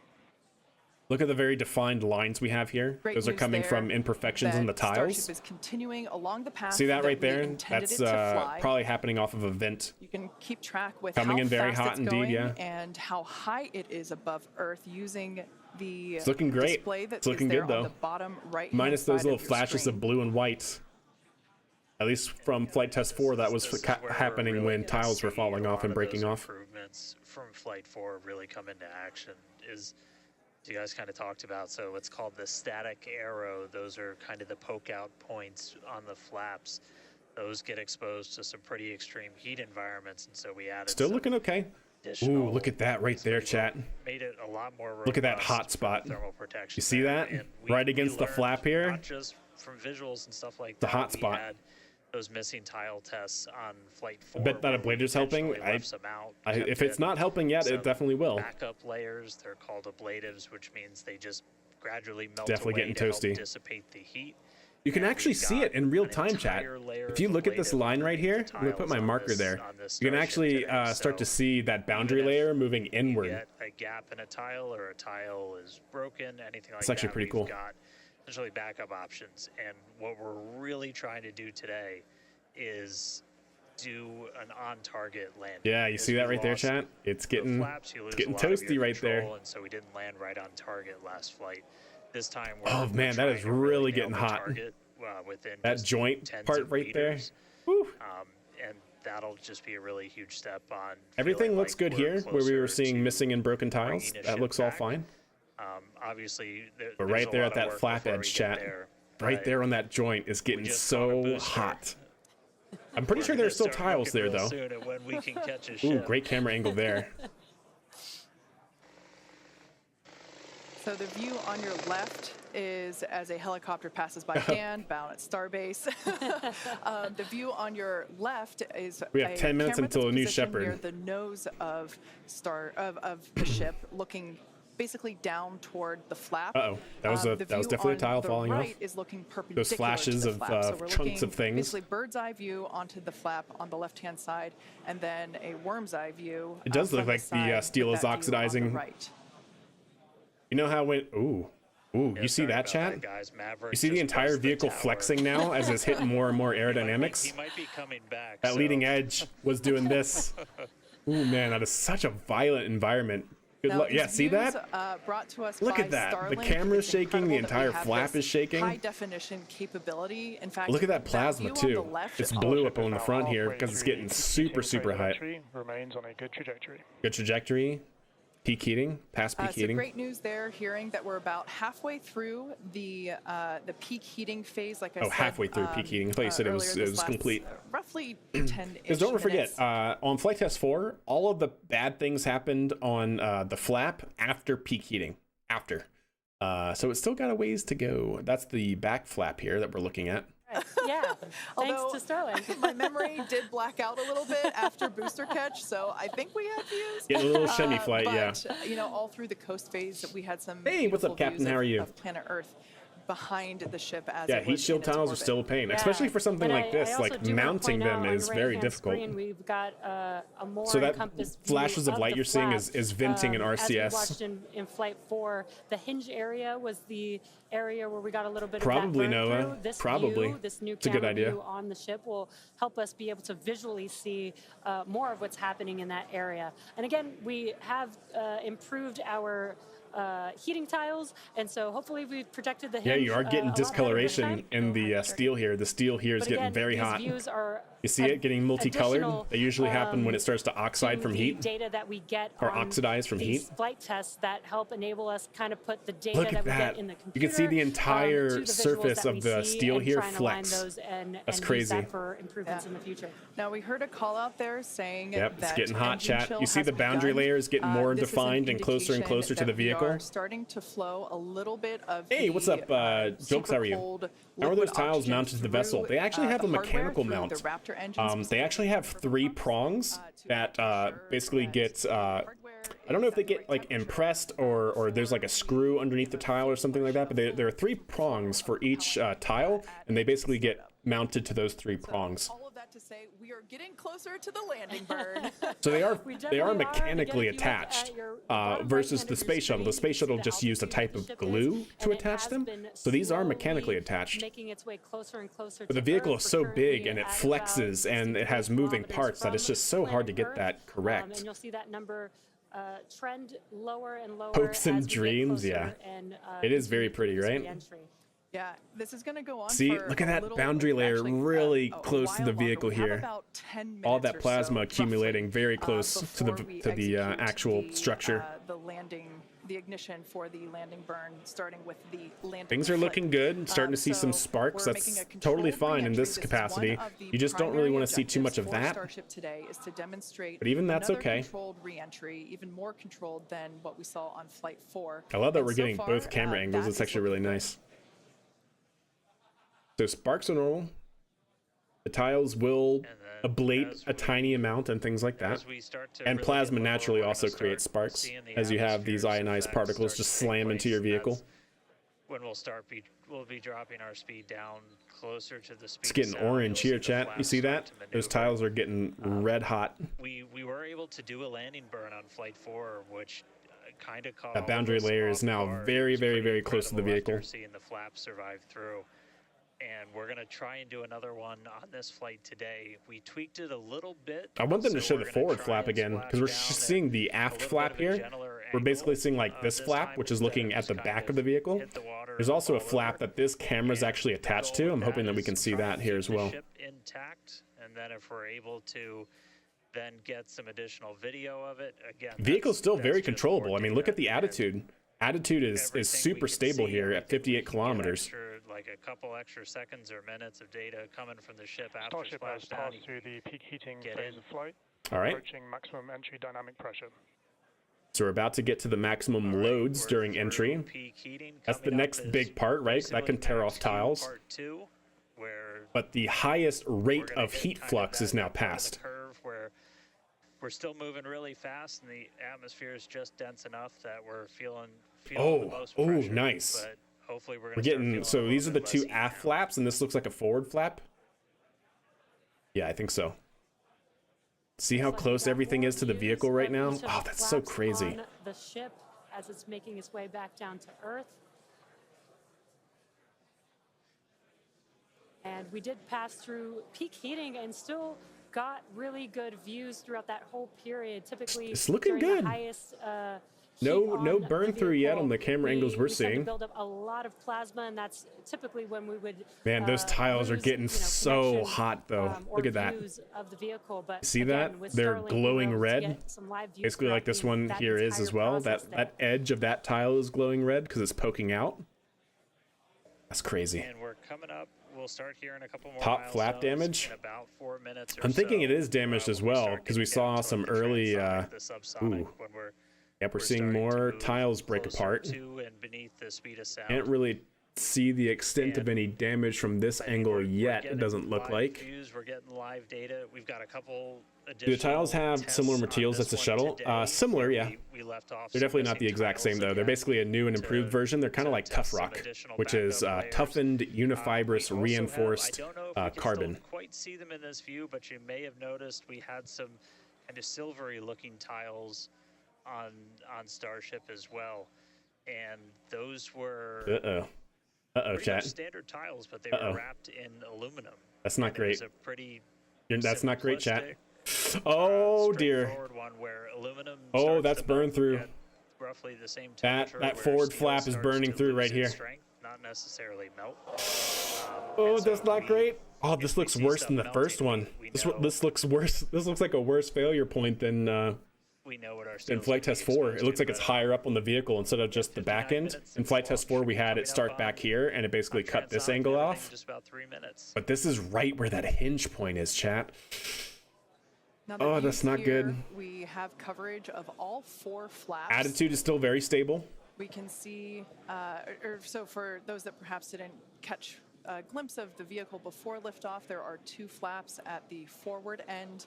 And It might 2 be late flaps at enough the aft in flight end. that it's The larger it's okay. camera view that is there on the right-hand side of your screen. That Because is a remember, we're view of past one the of heat aft peak rate. end or the bottom end flaps. Or the peak heat rate, rather. We're past that point. See some heat buildup and peeking through on And- one of the flaps there in the top left-hand And Starship's corner of your steel screen. alloy, stainless steel alloy, they chose stainless steel because not only is it easy to work with, but it also has a very good thermal properties too. So it might be fine. Once again, It's not looking Starship good, though. now at T plus 1 hour and 9 seconds. The aft flaps into look its fine. flight today, re-entering These flaps look Earth's fine. Look atmosphere, how currently red about and 45 charred kilometers the above tiles surface are of getting. the Earth, now 44. We are targeting Oh, it's a getting soft white hot, splashdown chat. in the Indian Ocean, about northwest-ish of Australia. It's and we are definitely attempting past to, the worst as we did on heating, Flight but it's 4, not out of the make woods. perform a flip maneuver as well as Starship is at maximum entry dynamic pressure. This is the maximum loads in the vehicle, though. All right, so that is great news there. It is good news, but like also Dan said bad if earlier, that this is burns through basically any worse. Max Q Part 2. So this is the greatest amount of Look how of aerodynamic smoldered loads that the all of the vehicle tiles experienced look. during its That's flight, crazy. coming back through the Earth's Glowing red atmosphere. hot, glowing It red was, hot, glowing red above hot. the Earth's atmosphere in space where there was no friction. We can Aft obviously flaps look see, brilliant, though. heat They're as fine. This is the you know, forward evidence flap. of that friction buildup.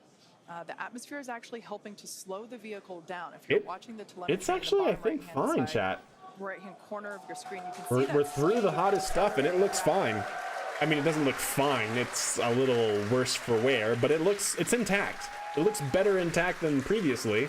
We'll have to see what happens when it starts to actuate, because I don't know if that actuator was damaged or not. Steer the vehicle, and one of Attitude the is still main very, very objectives stable. for the ship today is to demonstrate controlled Yeah, re-entry, entry in Earth during atmosphere this is phase very of difficult, flight, this 100%. re-entry phase. It does appear to be in better shape than Flight Test 4. We have 6 engines on There was ship, definitely but burn we through, though. only need 3 of them, the 3 sea-level engines. We will have that flip maneuver happen very close to touching down for splashdown. We'll do that flip maneuver, ignite those engines. There's a current slow the launch vehicle hold down on New Shepard. I immediately, think New and Shepard's then like, hopefully wait, we gotta have hold a- until the thing what we lands. call a soft splash. What we call a soft splashdown in the water. It's probably going to feel a little bit Yep. harder. On We're the at top of 30 the surface of the kilometers, water, 30,000 but- meters, 100,000 feet. Yeah, and like we said earlier, we hope to have some more views, even of that phase. It's traveling of the very flight. slowly So now. fingers It's, you know, crossed that 20. I we mean, it's can, not super that slowly, we but bring those 2,500 to you. kilometers an hour. We are hoping to splash down. Remember, softer it than did we come did off last from time on Flight 4. 26,000 Right now, kilometers an Starship hour. continuing to So make it's its below descent 10% back of its to our original planet orbital Earth. velocity. Remains on a good trajectory. Good trajectory. Attitude Great is news there. That holding tells us super that the stable. vehicle Look at is that. traveling Hey, twice is that the more forward than- or is flap? If traveling that's the twice forward the flap, speed it looks of like it's sound. moving. It's So we will actuating. then- the next call out that we'll hear is that it is. So it might be okay. You know, traveling about the speed of sound. Okay. And then we will hear a call out that it is. Old that will be the engineers call out that distracted, it is exactly right, transonic, Portable? And then we will hear another call out. Yeah, saying if that that's it the is forward flap, which is the one that we saw the burn subsonic, through slower on, than the speed of sound. it looks like it's moving Starship is transonic. under its own power There and it not is. just, So at this flopping around. So at this point in time, Yep, Mach 3. We say transonic Down because from that certain parts of now, the much vehicle, more. like the flap that you see on your screen, might Mach be 2 call out, experiencing good. airflow faster than the speed of sound. It's actuating. It's not just flopping around. It's actually controlling its attitude. Look, Starship is in the subsonic belly flop. subsonic belly flop now, Alright, so chat. now Basically the going entire straight down. vehicle is traveling slower than the speed of sound.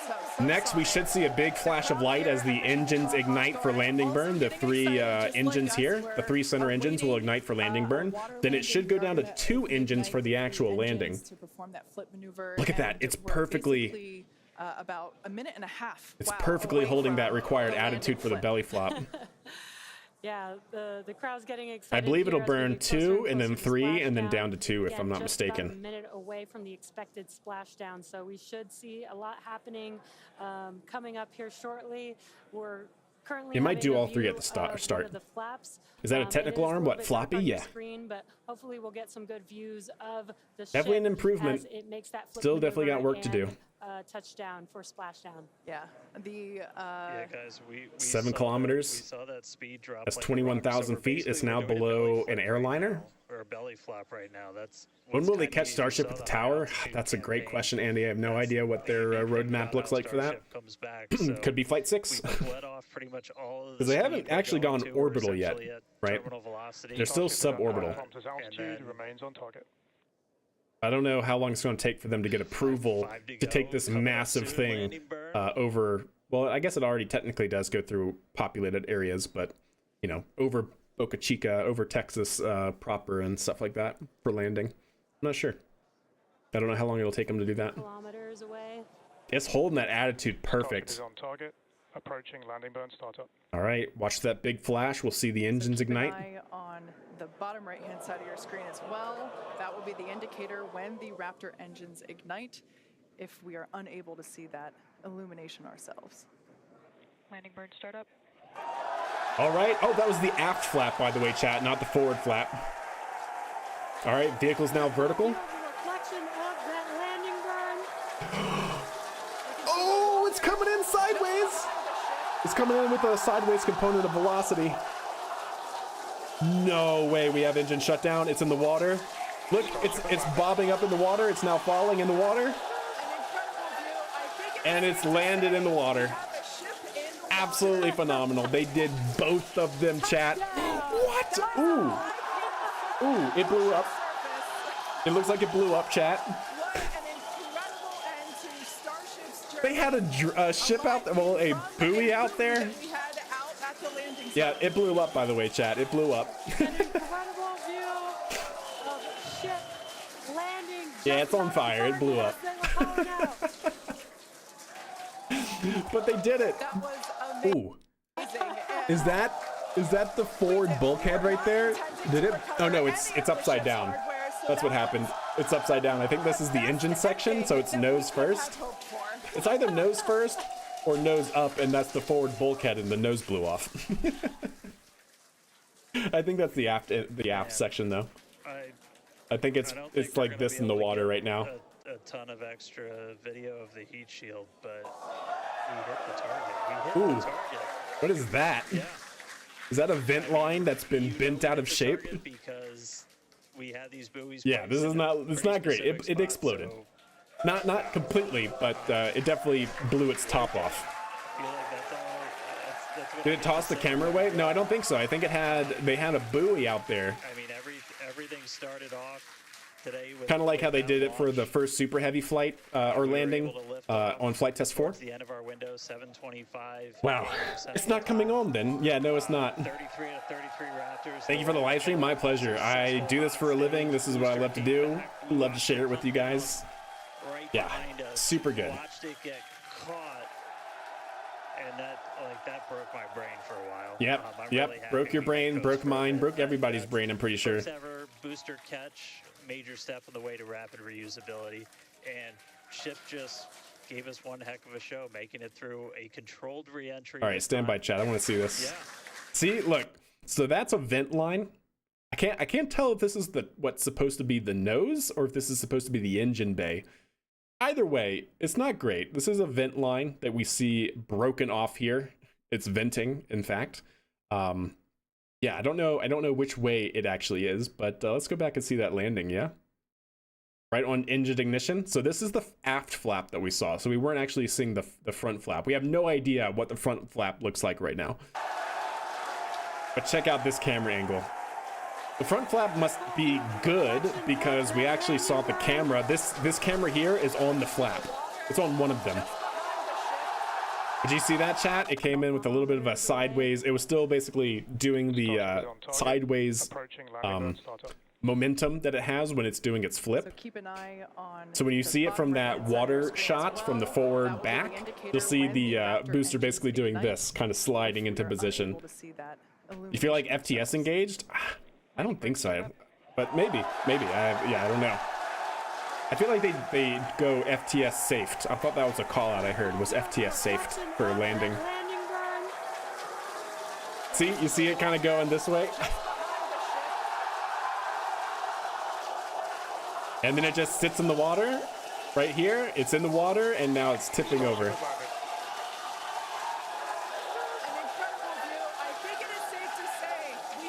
And it lands pretty hard in the water because it's super tall. Touchdown! Yeah, and then it pops. So that's actually the aft end. That's the back end of, well, actually, no. Holy cow. I think that was the nose. Did I just see it do this? Because if it did this, then that's supposed to be the nose. Is that what I just saw? I want to see if that's what I saw. All I know is rocket do rocket things. Hey, Cody, understandable. Yeah, it does very do rocket things. See, because I'm pretty sure from what we're seeing here, this is the engine section that we just saw it landing from. And then it pops. And then am I seeing when the flame goes away right here, is that it now doing this? Did it crack in half? Right? Because wasn't it landing like this? Like, or what we saw originally, it was like this, and now it looks like it's like this. Starship's journey. Yeah, I think this is the engine section, and I think the top blew off. The top blew off. I think that's what we're seeing. I could be wrong. It's hard to see it on the camera angles, but regardless, it had an exciting end, chat. Yeah, it definitely broke into pieces, but I'm wondering what piece is this? Is this the engine section pointing up, or is it actually the nose section pointing up? I can't tell. Oh, nice show. Well, I'm glad you enjoyed it. I'm glad you enjoyed it. Wow. But yeah, let's just go back to the nope, I'm sorry. How far back do I need to go?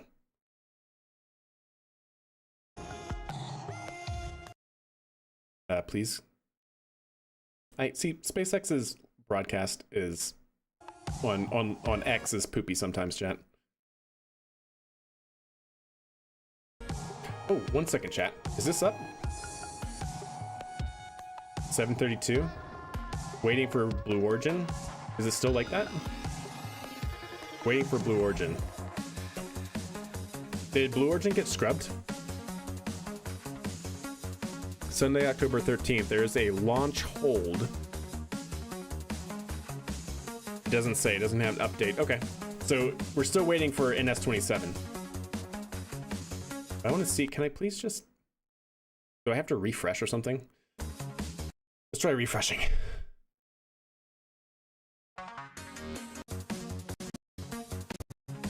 Really? Do I have to wait for the broadcast to end or something?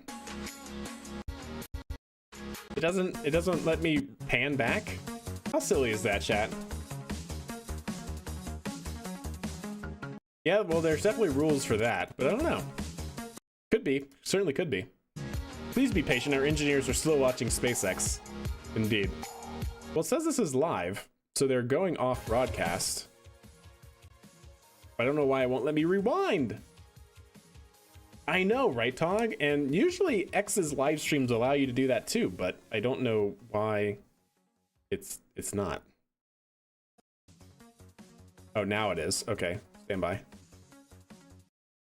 Can I re-watch the entire broadcast? Are you still live? Can I please? Please? Mm-hmm.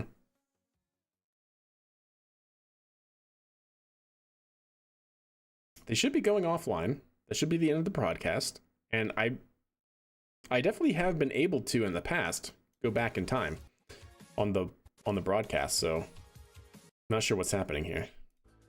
Okay, there we go. All right, check this out, chat. Let's see. 6 minutes. 5, 3, 2. So again. Also, what is the audio? Oh, there we go. It's going to take forever to load now because x.com live streaming is just... But man, chat, what an absolute flight. Let me tell you what. I hope you guys enjoyed that coverage. That was absolutely crazy. Not only did we see a great flight on the ascent, a fantastic landing burn, boost back and landing burn of Super Heavy. Not only, it didn't just land in the water, it actually was caught live in the catch arms here, in the Mechzilla catch arms. Then we saw a fantastic flight through for Starship through entry. It held up mostly intact, better than it did in Flight 4 seemingly, and then it landed softly in the water just like Flight 4. Absolutely phenomenal flight all around. Go SpaceX, 100%. Oh, chat, it's good. It is good. Let me make sure we are on 1080p. Good. And then can we go forward in time? There we go. T-minus 3 minutes. There we go. Now we're caught up. Let's see that in instant replay, shall we, chat? For today, Tristan Pierce gives some of the final call-outs. As of right now, we are 1 minute away from liftoff. My pleasure floating. Absolutely amazing, right? So here we go. We're at Boca Chica, Texas. We have 48 seconds to flight for this replay here. This is the second orbital launch tower that they're building, which is awesome.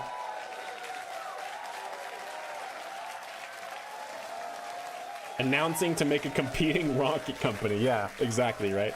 100%. Yeah, we can do it. Why not? Flight directors go for launch. So, as I was trying to say at the very beginning before it actually launched live, because of all this condensation here, you should be able to see as the engines ramp up to full power, you'll start to see the entire plume and everything start to vibrate. You're actually seeing the sound waves propagating from all 33 engines going through the condensation and clouds of dust and everything.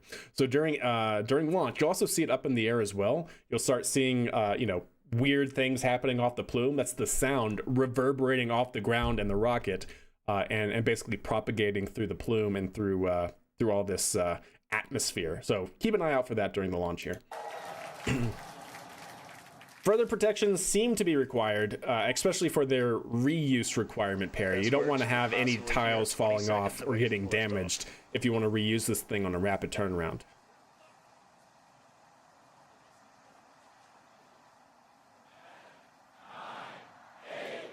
T-minus 5. 33 4, engines working, 3, chat. 2, 1.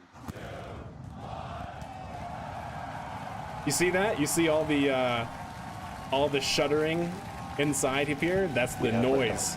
That's literally the sound waves creating pressure waves that propagate through the dust and cloud of steam and stuff. Oh, what a great shot right here, chat. With that sunrise, are you kidding me? Oh, that looks so good. But look at that, all 33 engines ignited, looking great.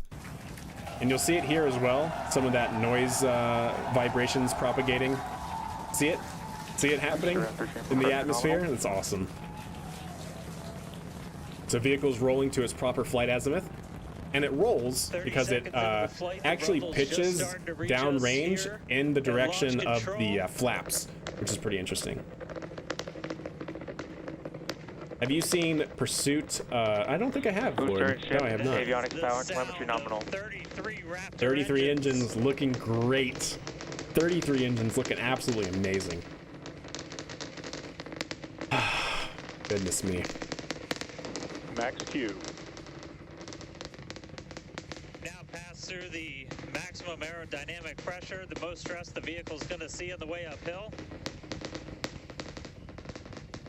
Now can they just skip ahead to launching it to Mars? Yeah, I know, right?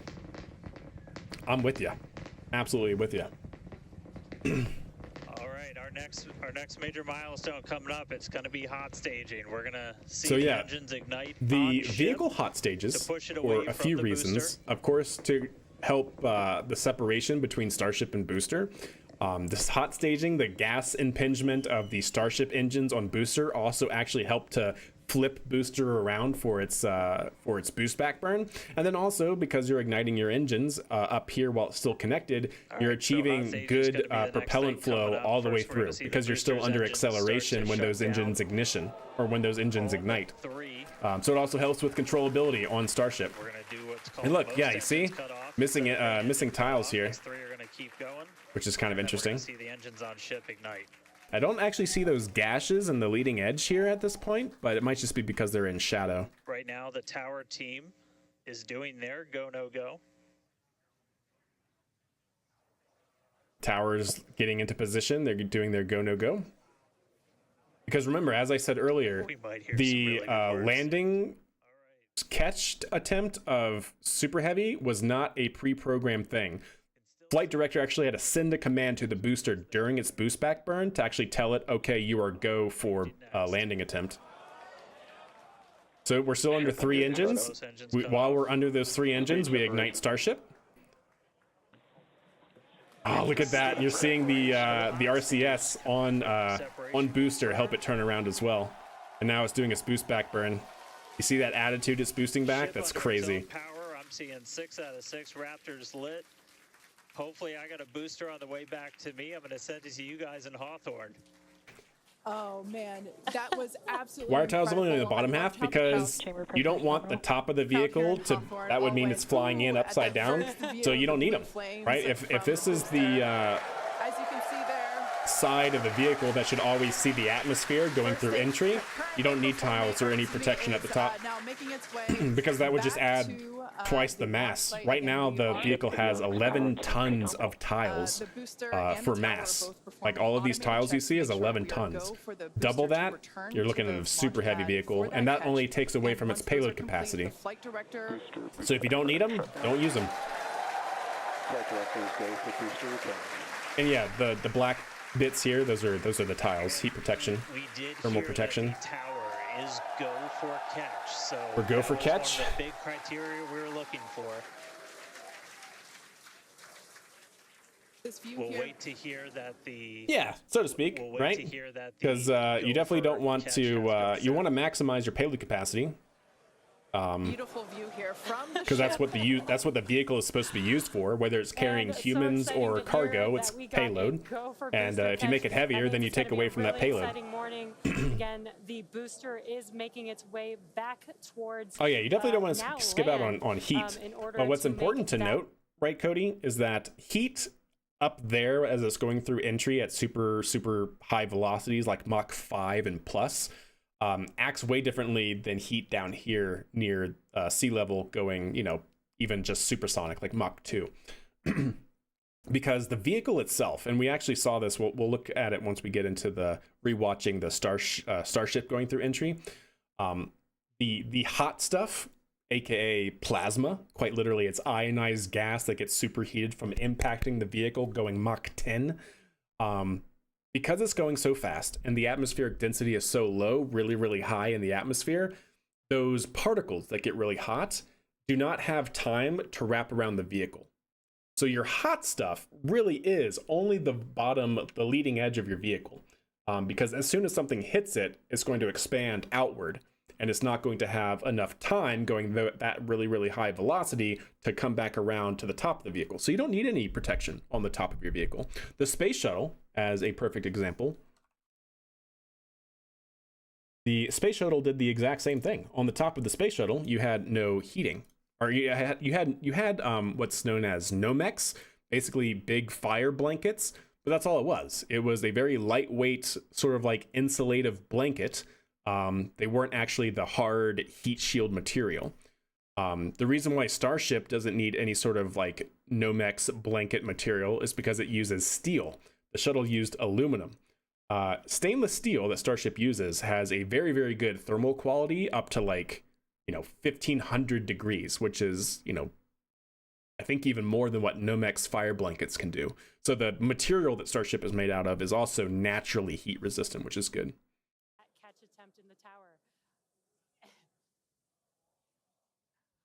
So incredible. Yeah, just don't come in the wrong direction. Make your vehicle reliable in that sense, right?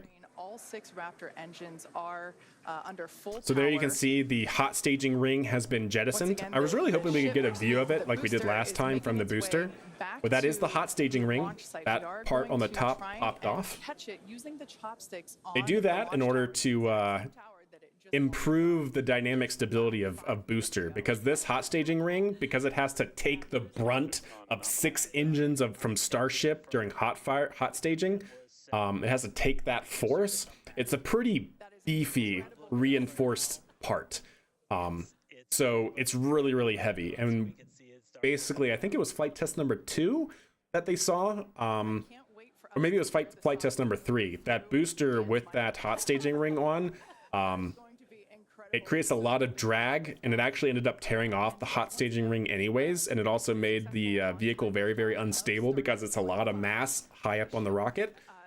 So they jettison it for now. That will be changed in the future, though. They're going to redesign booster. The launch site. We are going to attempt the catch using the chopsticks. We did hear the confirmation. Oh no, yeah, that it's definitely the not command like was there's no sent way to that the it can happen. tower. It's just we are go for catch. it's a balance, right? It's absolutely a balance. And in order to Guys, we should just be about It's risk 30 assessment. seconds away from our landing. Did Blue Origin video turn off? Yeah, Blue Origin have been checking their feed, and it hasn't. Burn off It's not live, that's for sure. Look at that fly, chat. You see, just like Falcon 9, it flies at an angle. It's literally using the natural dynamics of the vehicle to fly. It doesn't create a lot of lift, but it does create some. And so it's flying back towards the tower here. You can see how fast this vehicle is moving. Should have landing burn. There it is. How crazy is that, chat? Oh, you see that right there? That's the part that got damaged. So that debris that we're seeing, actually, was that already off? One second, I want to see. Was that already, had that already fallen off? It's hard to see, so maybe it was already fallen off. The booster did have some damage we saw later. No, it doesn't really look like it from here on this one. You can see how fast this vehicle is moving on the left. Hard to tell. No, it's already off. Okay.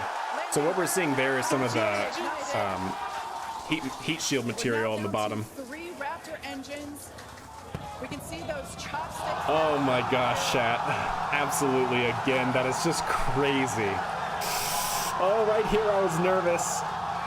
Oh, but it looks good. Right, look at that, right over the launch mount. Right over the launch mount again. That's just absolutely insane. Exactly right, that's insane. This is absolutely insane. Blorgen mad that it worked? Not that I know of. They better not be mad. We're gonna be cheering them on when they get to New Glenn. So good.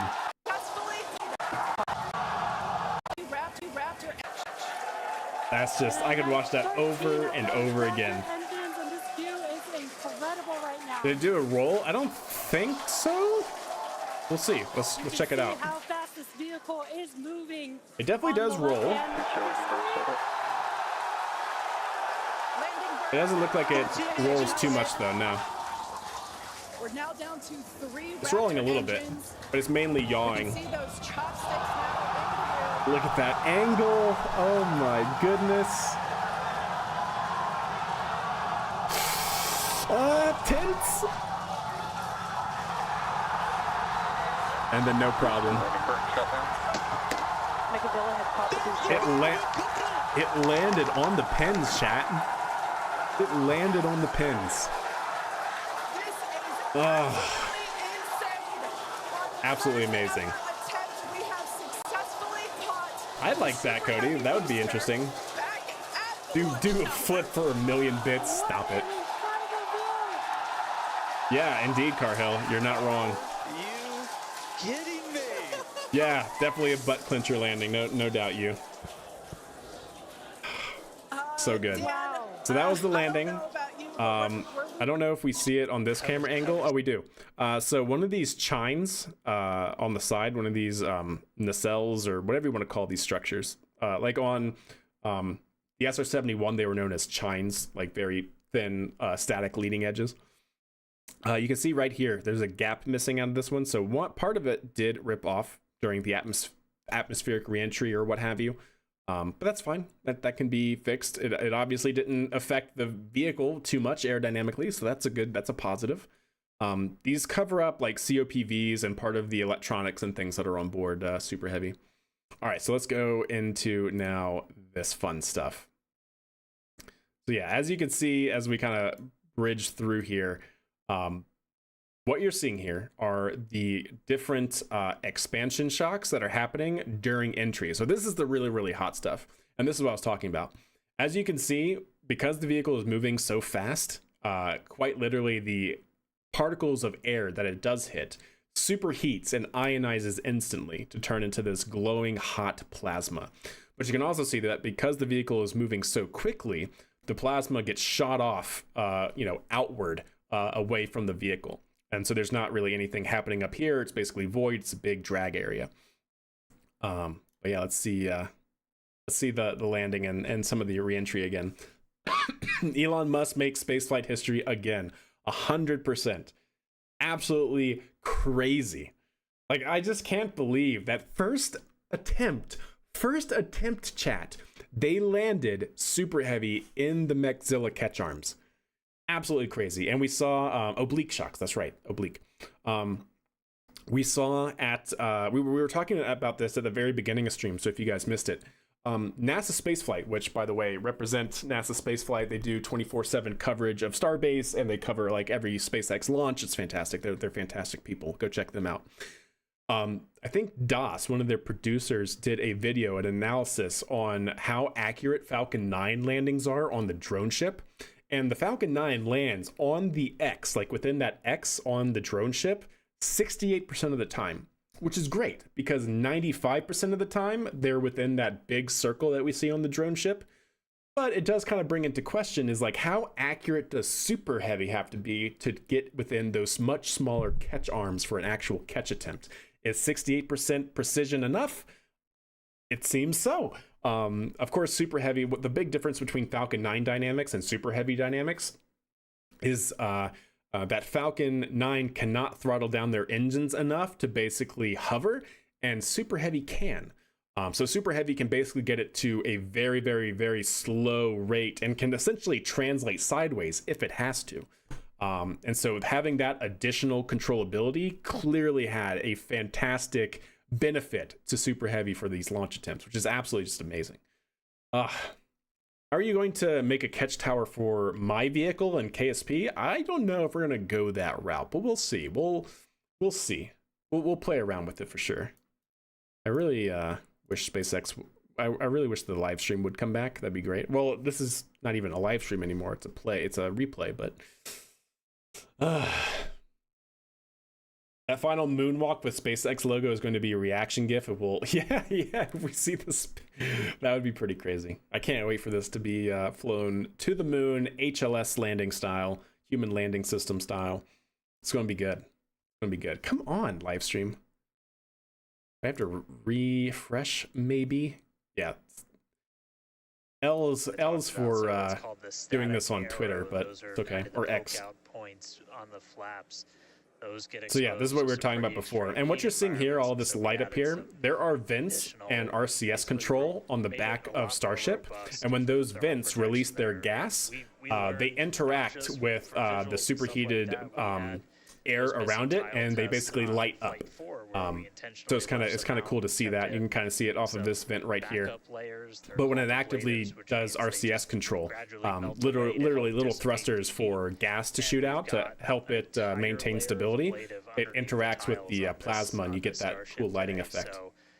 But what I was talking about earlier is all of these different shocks here that we're seeing. A lot of these are from imperfections in the tiles. You can kind of see like some of the tiles are missing. Some of the tiles have a larger edge. Some of the ribs are showing on the actual vehicle as well. Like the different, they're not ribs, but they're the different barrel sections that Starship is constructed with. So Starship, right, is just a bunch of stacked layered on layered barrel sections of this stainless steel alloy. And you can kind of see some of those connection joints happening in the plume. And so we're basically seeing those shocks happen there. And then this one we see here is actually coming off of the leading edge of the flap here, which is really, really cool to see. And this is this is a flap that we got to see during entry here, and it had some problems. We were calling out during the actual live broadcast, when you see big green, blue, and white flashes and sparks coming off the vehicle, that typically, at least within flight test 4 that we saw, means that tiles are breaking loose. So it does happen a little bit later. We see that they did get some burn through right here on the leading flap, on one of the forward flaps, right near the joint, like right near that actuator joint right there, which is not great. You really hate to see that. During flight test 4, it had the problem back here, much further away from the actual actuator. And so, flight test 4, we basically lost the entire back half of this flap. But here we had burn through here, which is not great. It's not great, but it survived, and that's the important part.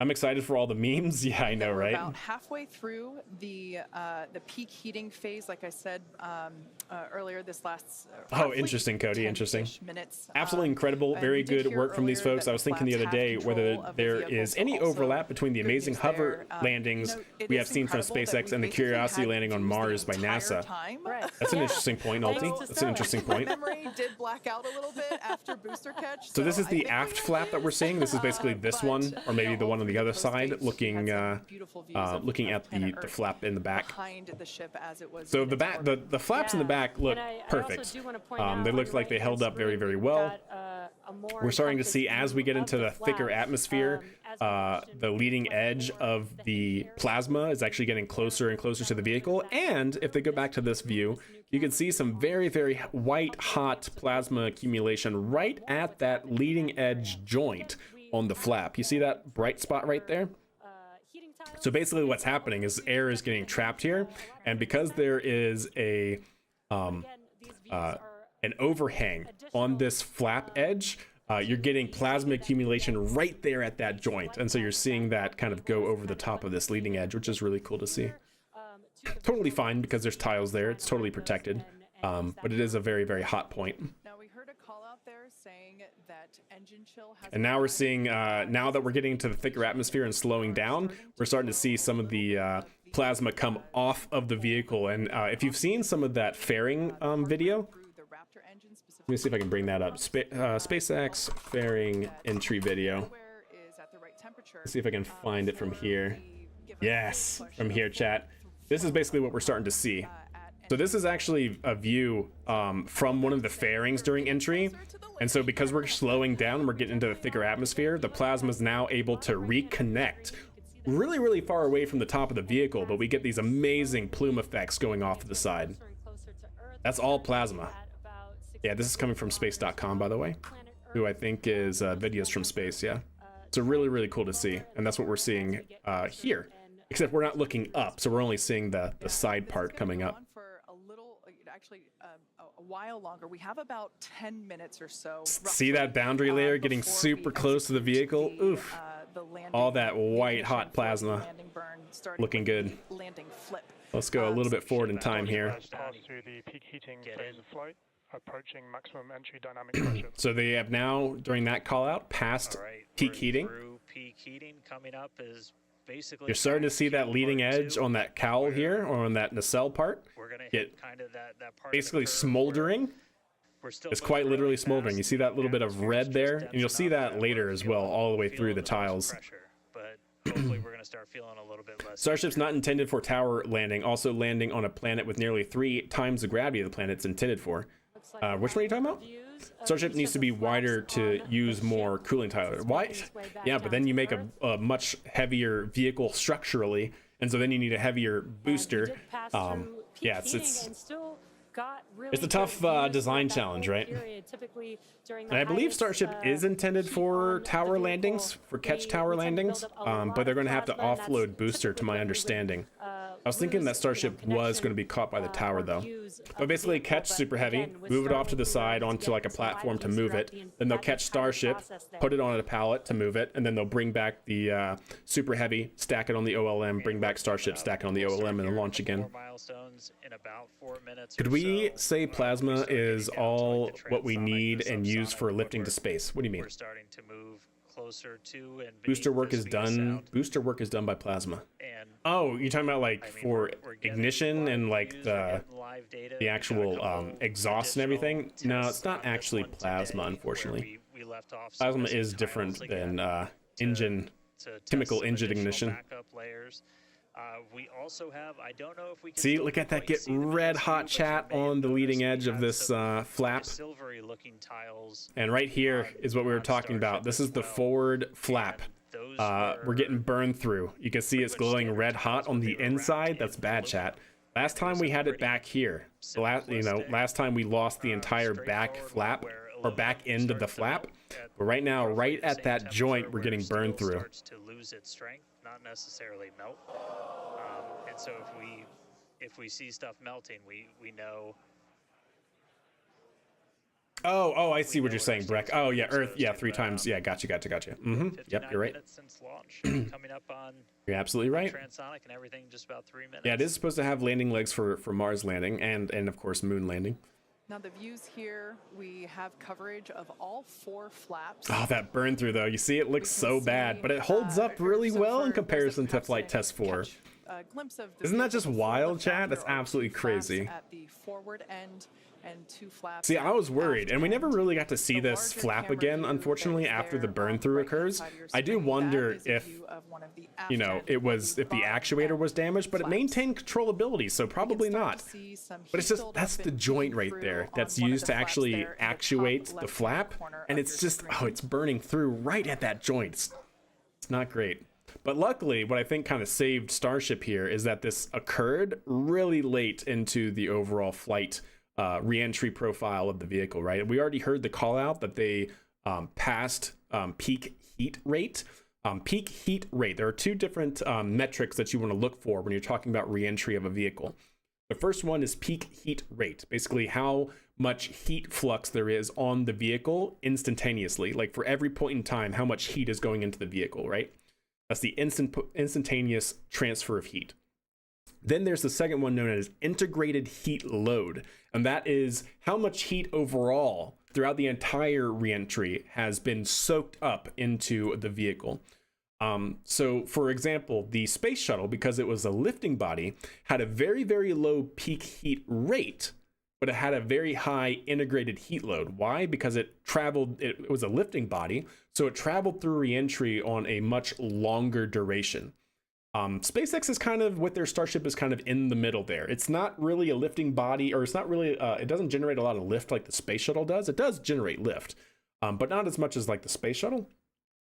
So it probably has, it still probably has a higher integrated heat load than peak heat rate, but it's interesting to hear that call out. And because we're past that peak heat rate metric, I think that really helped save the vehicle and not have too much more burn through. Because if it was doing this back when it was under the peak heat rate back here, that would have been very bad, and we probably would have lost the flap. But, you know, speculation there, of course. Goodness. What's up, Starlight? How are you doing? I see the exhaust is doing work by the mass and momentum of the chemicals after burn, not plasma. Yes, that is correct, Burke. Yeah, chemical ignition, chemical conflagration, I believe it's called, right? Conflagration. Basically, having 2 chemicals go together and you ignite it and it combusts. Having that combustion is definitely different than plasma, right? Because plasma is ionized gas. The burning of chemicals is not ionizing those gases. It doesn't get hot enough to get to that temperature. Layers. During this phase of flight, this re-entry phase. So what I was talking about before is you can see right here, chat. So look how hot those tiles get. That is smoldering red hot with some white hot parts. That is unbelievably hot. That's such a good view to see. So this is the re-entry is no joke, chat. Re-entry is absolutely no joke. That the vehicle will experience during its flight. It's coming back through the Earth's atmosphere. You know, it was how crazy was this though, man? Where there was no friction. Absolutely amazing. Heat as a evidence of that friction buildup. So what we should see now, see, it's still red hot where it went through, where it actually went through the bottom of the flap. See all that? It's still white hot. Now compare that to Flight Test 4 when none of this existed. We lost the entire back half of the flap because it melted, quite literally, it melted away. But yeah, it's still white hot on that forward flap there. The main objectives for the ship today is to demonstrate controlled re-entry during this phase of flight. Do we know approximately where? I heard it was landing in the ocean off of Western Australia. Yeah, so I don't exactly know where, but it was northwest. And they had like a entry corridor. Like if you look at a map, you would draw like an ellipse. It had like an area that it was designed to land in, but I don't know specifically where. We'll do that flip maneuver, ignite those engines, slow the vehicle down. Yeah, you're right, Breck. Yeah, there is another Starship. Is it Starship 31, or did they scrap 31 and it's 32? Because sometimes they build a Starship only for like testing like certain operations, and then they scrap it and it doesn't actually get to the full flight system. But anyways, yeah, the next Starship already has improvements as well. And then don't forget, Chad, they're actually building Starship version 2, that they're calling it, which is going to be extending the entire tank structure of Starship. So that way it can hold more propellant, so it can get more things into space. Because as you'll notice, it's essentially empty with no payload mass, right? There's no payload on board, and it's essentially empty, which means like technically now they can only get a few tons of payload into orbit, if that. It's also not designed to do that yet, but they've noticed that if they want to achieve their 100 metric tons to low Earth orbit, they got to stretch the tanks. They got to stretch the entire system and give it more propellant because the vehicle is really, really heavy. So yeah, that's going to be in Mark II version of Starship. I think they'll do a real orbit next time. I hope so. I really do want to see a real orbit. Certain parts of the vehicle, like the flap that you see on your screen. But to do that, I wonder if that has to align with their disposal plans, right? And I wonder if they would only do a full orbit to do like a catch attempt or a reusability attempt, because otherwise there's really no need to do that unless you're going to get the vehicle back, right? So that would, I think, be the only time that they would actually do a full orbit, so that way they could bring it back to either Boca Chica or some other landing site. A water landing. We are going to yeah, payload is just itself right now. Yeah, 31 got scrapped. Okay, cool. How is this Starship going to be able to go to Mars? This Starship is never going to be able to get to Mars. No. Not without like 10 refueling flights and no payload. Yeah, this version of Starship never getting to Mars. In general, it's a tough call. There's a video on my YouTube channel as well that we talk about Starship feasibility to go to Mars. And there was actually a great paper. I thought it was a great paper, and we covered that during that stream. And it runs through like all the math involved, trying to actually understand with the current iteration of Starship what would be required to get it there. Yeah, it's tough because it has to be fully refueled in low Earth orbit. That takes like 10 refueling flights. If you're talking about reliability of reusability, even if we assume that Starship Super Heavy achieves a operational reliability of currently Falcon 9, which is like 99.7% success rate, even with that, because you need 10 fueling flights before you can even get anything out of low Earth orbit, that gives you like a 96% chance rate of success, because each vehicle, right, has a 99.7% rate of success, and that means it's compounded because you need all 10 of those to be successful. So the way you do that sort of like success rate analysis is you do the 99.7% success rate basically raised to the 10th power. No, not raised to the 10th power. It's 0.997 raised to the 10th. And so when you do that, you get your overall scoring, if you will, of how successful you should be across those X number of flights. And yeah, with even if we assume like Falcon 9's flight test reliability, they still have like a 4% chance of not hitting their mark on that specific mission. It doesn't mean it's a catastrophic failure, right? It's not a 4% chance of failing. It just means there's a 4% chance of something going wrong within those 10 to 15 flights you need. So it's a tall order. It's a tall order to get this thing to Mars. It's a tall order to get this thing to the moon, right? Because for the human landing system version of Starship, it also requires like 10 to 15 refueling flights in its current architecture. So yeah, it takes a lot.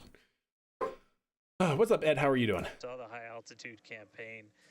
It takes a lot for sure. Starship comes back, so the next thing we should see on this replay is engine reignition, and that should be good. Do I need to get some help? Probably.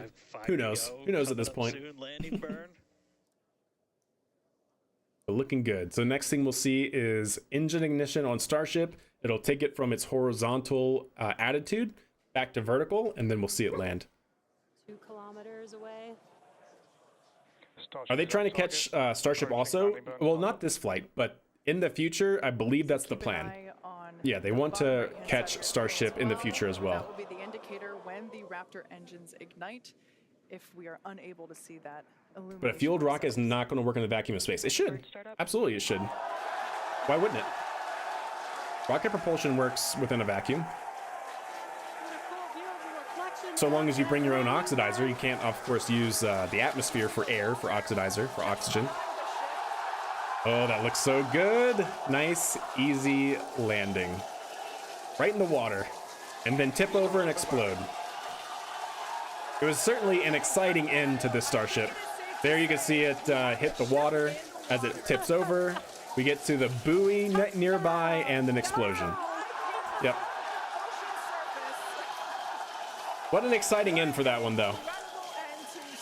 Yep, they had to blow it up. Yeah, I'm not sure if like a tank cracked and that's what caused the explosion, or if it was actually the FTS that was initiated. But yeah, they definitely don't want anybody to get this. That would be ITAR and all that sort of other stuff. Yeah. Trillions of dollars. Oh, no, not trillions. I believe SpaceX has only raised... Well, so SpaceX over its entire operations has raised like 200 billion... No, 40... I think 200 billion because they were doing Starlink. I think it was that high. But Starship Super Heavy does not get anywhere near that amount yet. Yeah, it's definitely expensive. A ton of extra. The blue of the water, I know, right? Isn't that just absolutely crazy? That landing is so good. See, it goes from vertical here. It gets into that vertical orientation with the engines on, and you can see it's coming in with a little sideways velocity. That's such a good landing shot, though. How are they planning to handle a moon to Earth reentry, much less Mars? Well, remember, it's not ever going to re-enter coming back from the moon. So Starship is designed, the HLS Starship is designed to be reusable in space. The HLS Starship will not have any thermal protection on it for shielding for re-entry like these Starships do. The concept is that HLS is meant to be reusable, basically go from low Earth orbit to the moon and then back to low Earth orbit for refueling. It's not meant to come back down. If they do that, it would be expendable. Yeah. If Starship was on Mars and recoverable at the moment, it would be a success still. Oh, that's definitely true. That's definitely true. This was a huge success. Absolutely. They got their booster back. Like, if that's any indication, look at that thing. They got booster back. They can now rip that thing apart, see what went wrong, see how it holds up during entry and ascent, take all the engines off, see how the engines held up during all of its ignitions and relights. They now have something that they've never had before, which is a booster that can now be looked at to see what improvements can be made to booster. It's absolutely a super success. Jeff Hu, yeah, I know, right? What's up, Hypersonic? How are you? Yeah, speaking of Blue was supposed to launch. Did they officially push the Blue Origin launch back? Is that now not a thing for today? Because they were in a hold, but I'm not sure. Launch scrubbed. Yeah, I just got the notification that the launch was scrubbed. So no Blue Origin launch today. Blue Origin was supposed to launch their small boy rocket, their New Shepard, but that is now no longer happening today. Unfortunately. What's up, Spaceflight Fusion? How are you? The rocket booster looks like a flying cigarette. It does actually. Yeah, somebody I think made that comment earlier. Ooh, yeah, you can see right there, chat, the gash in the tiles, that white part right there. So under they're painted black, or they have a black material coating in order to help with the thermal environment. But underneath them, they're basically just some sort of toughened unifibrous reinforced carbon, and they're basically white underneath. And you can see that gash there. So the tile is still there. The tile's not completely broken off, but much like how we saw the space shuttle tiles when it got impacted by certain debris, you can see that right there. It seems to have taken a chunk from something. But yeah, doing that landing burn, you can flying in for a landing, it does look like a cigarette. Clipper's still a go. Clipper is still a go. So yes, that is the other thing, chat. We have 25 hours from now. We should be expecting the Europa Clipper to launch on Falcon Heavy. So that should also be one heck of a mission tomorrow as well. Super excited about that. Looks like Venom Snake cigarette. Yeah, let's go with that. What they did today was a huge success, and people would realize it later. Yeah, 100%. This was absolutely amazing. Having them do this, the first try that they attempted it, is wild to me. Like, I know it's nothing that isn't physically impossible, but just absolutely crazy that they made this happen. Stay live until the Europa Clipper launch? No, I don't think so. I cannot, unfortunately, do that. I have some normie things to do today, unfortunately. But yeah, chat, what an absolutely fabulous mission all around. But yeah, I think since Northrop Grumman, I think since New Shepard, Blue Origin is not going to be launching today, we are going to have to call it there. We're going to have to call it quits for the day because I got some normie things to do. But chat, I really hope you guys enjoyed that launch coverage. Absolutely an amazing start to the day. Woke up at 5 a.m. for this. It's been a great start. So, but with that, chat, I'm going to have to head on out of here. We will be streaming later tonight, starting around 7 p.m. Mountain Time. So in like 11 hours or so, we'll be starting to stream back up again, and we'll be playing some Kerbal Space Program and all that jazz. But yeah, I hope you guys enjoyed all that. What a wonderful start to the day. Happy October 13th. Happy Sunday. Gonna be riding high for a while. Appreciate it, chat. Have a good one, and we'll see you guys hopefully back here later, or the next launch attempt, which will be tomorrow. We'll be covering that. So have a good one, everybody.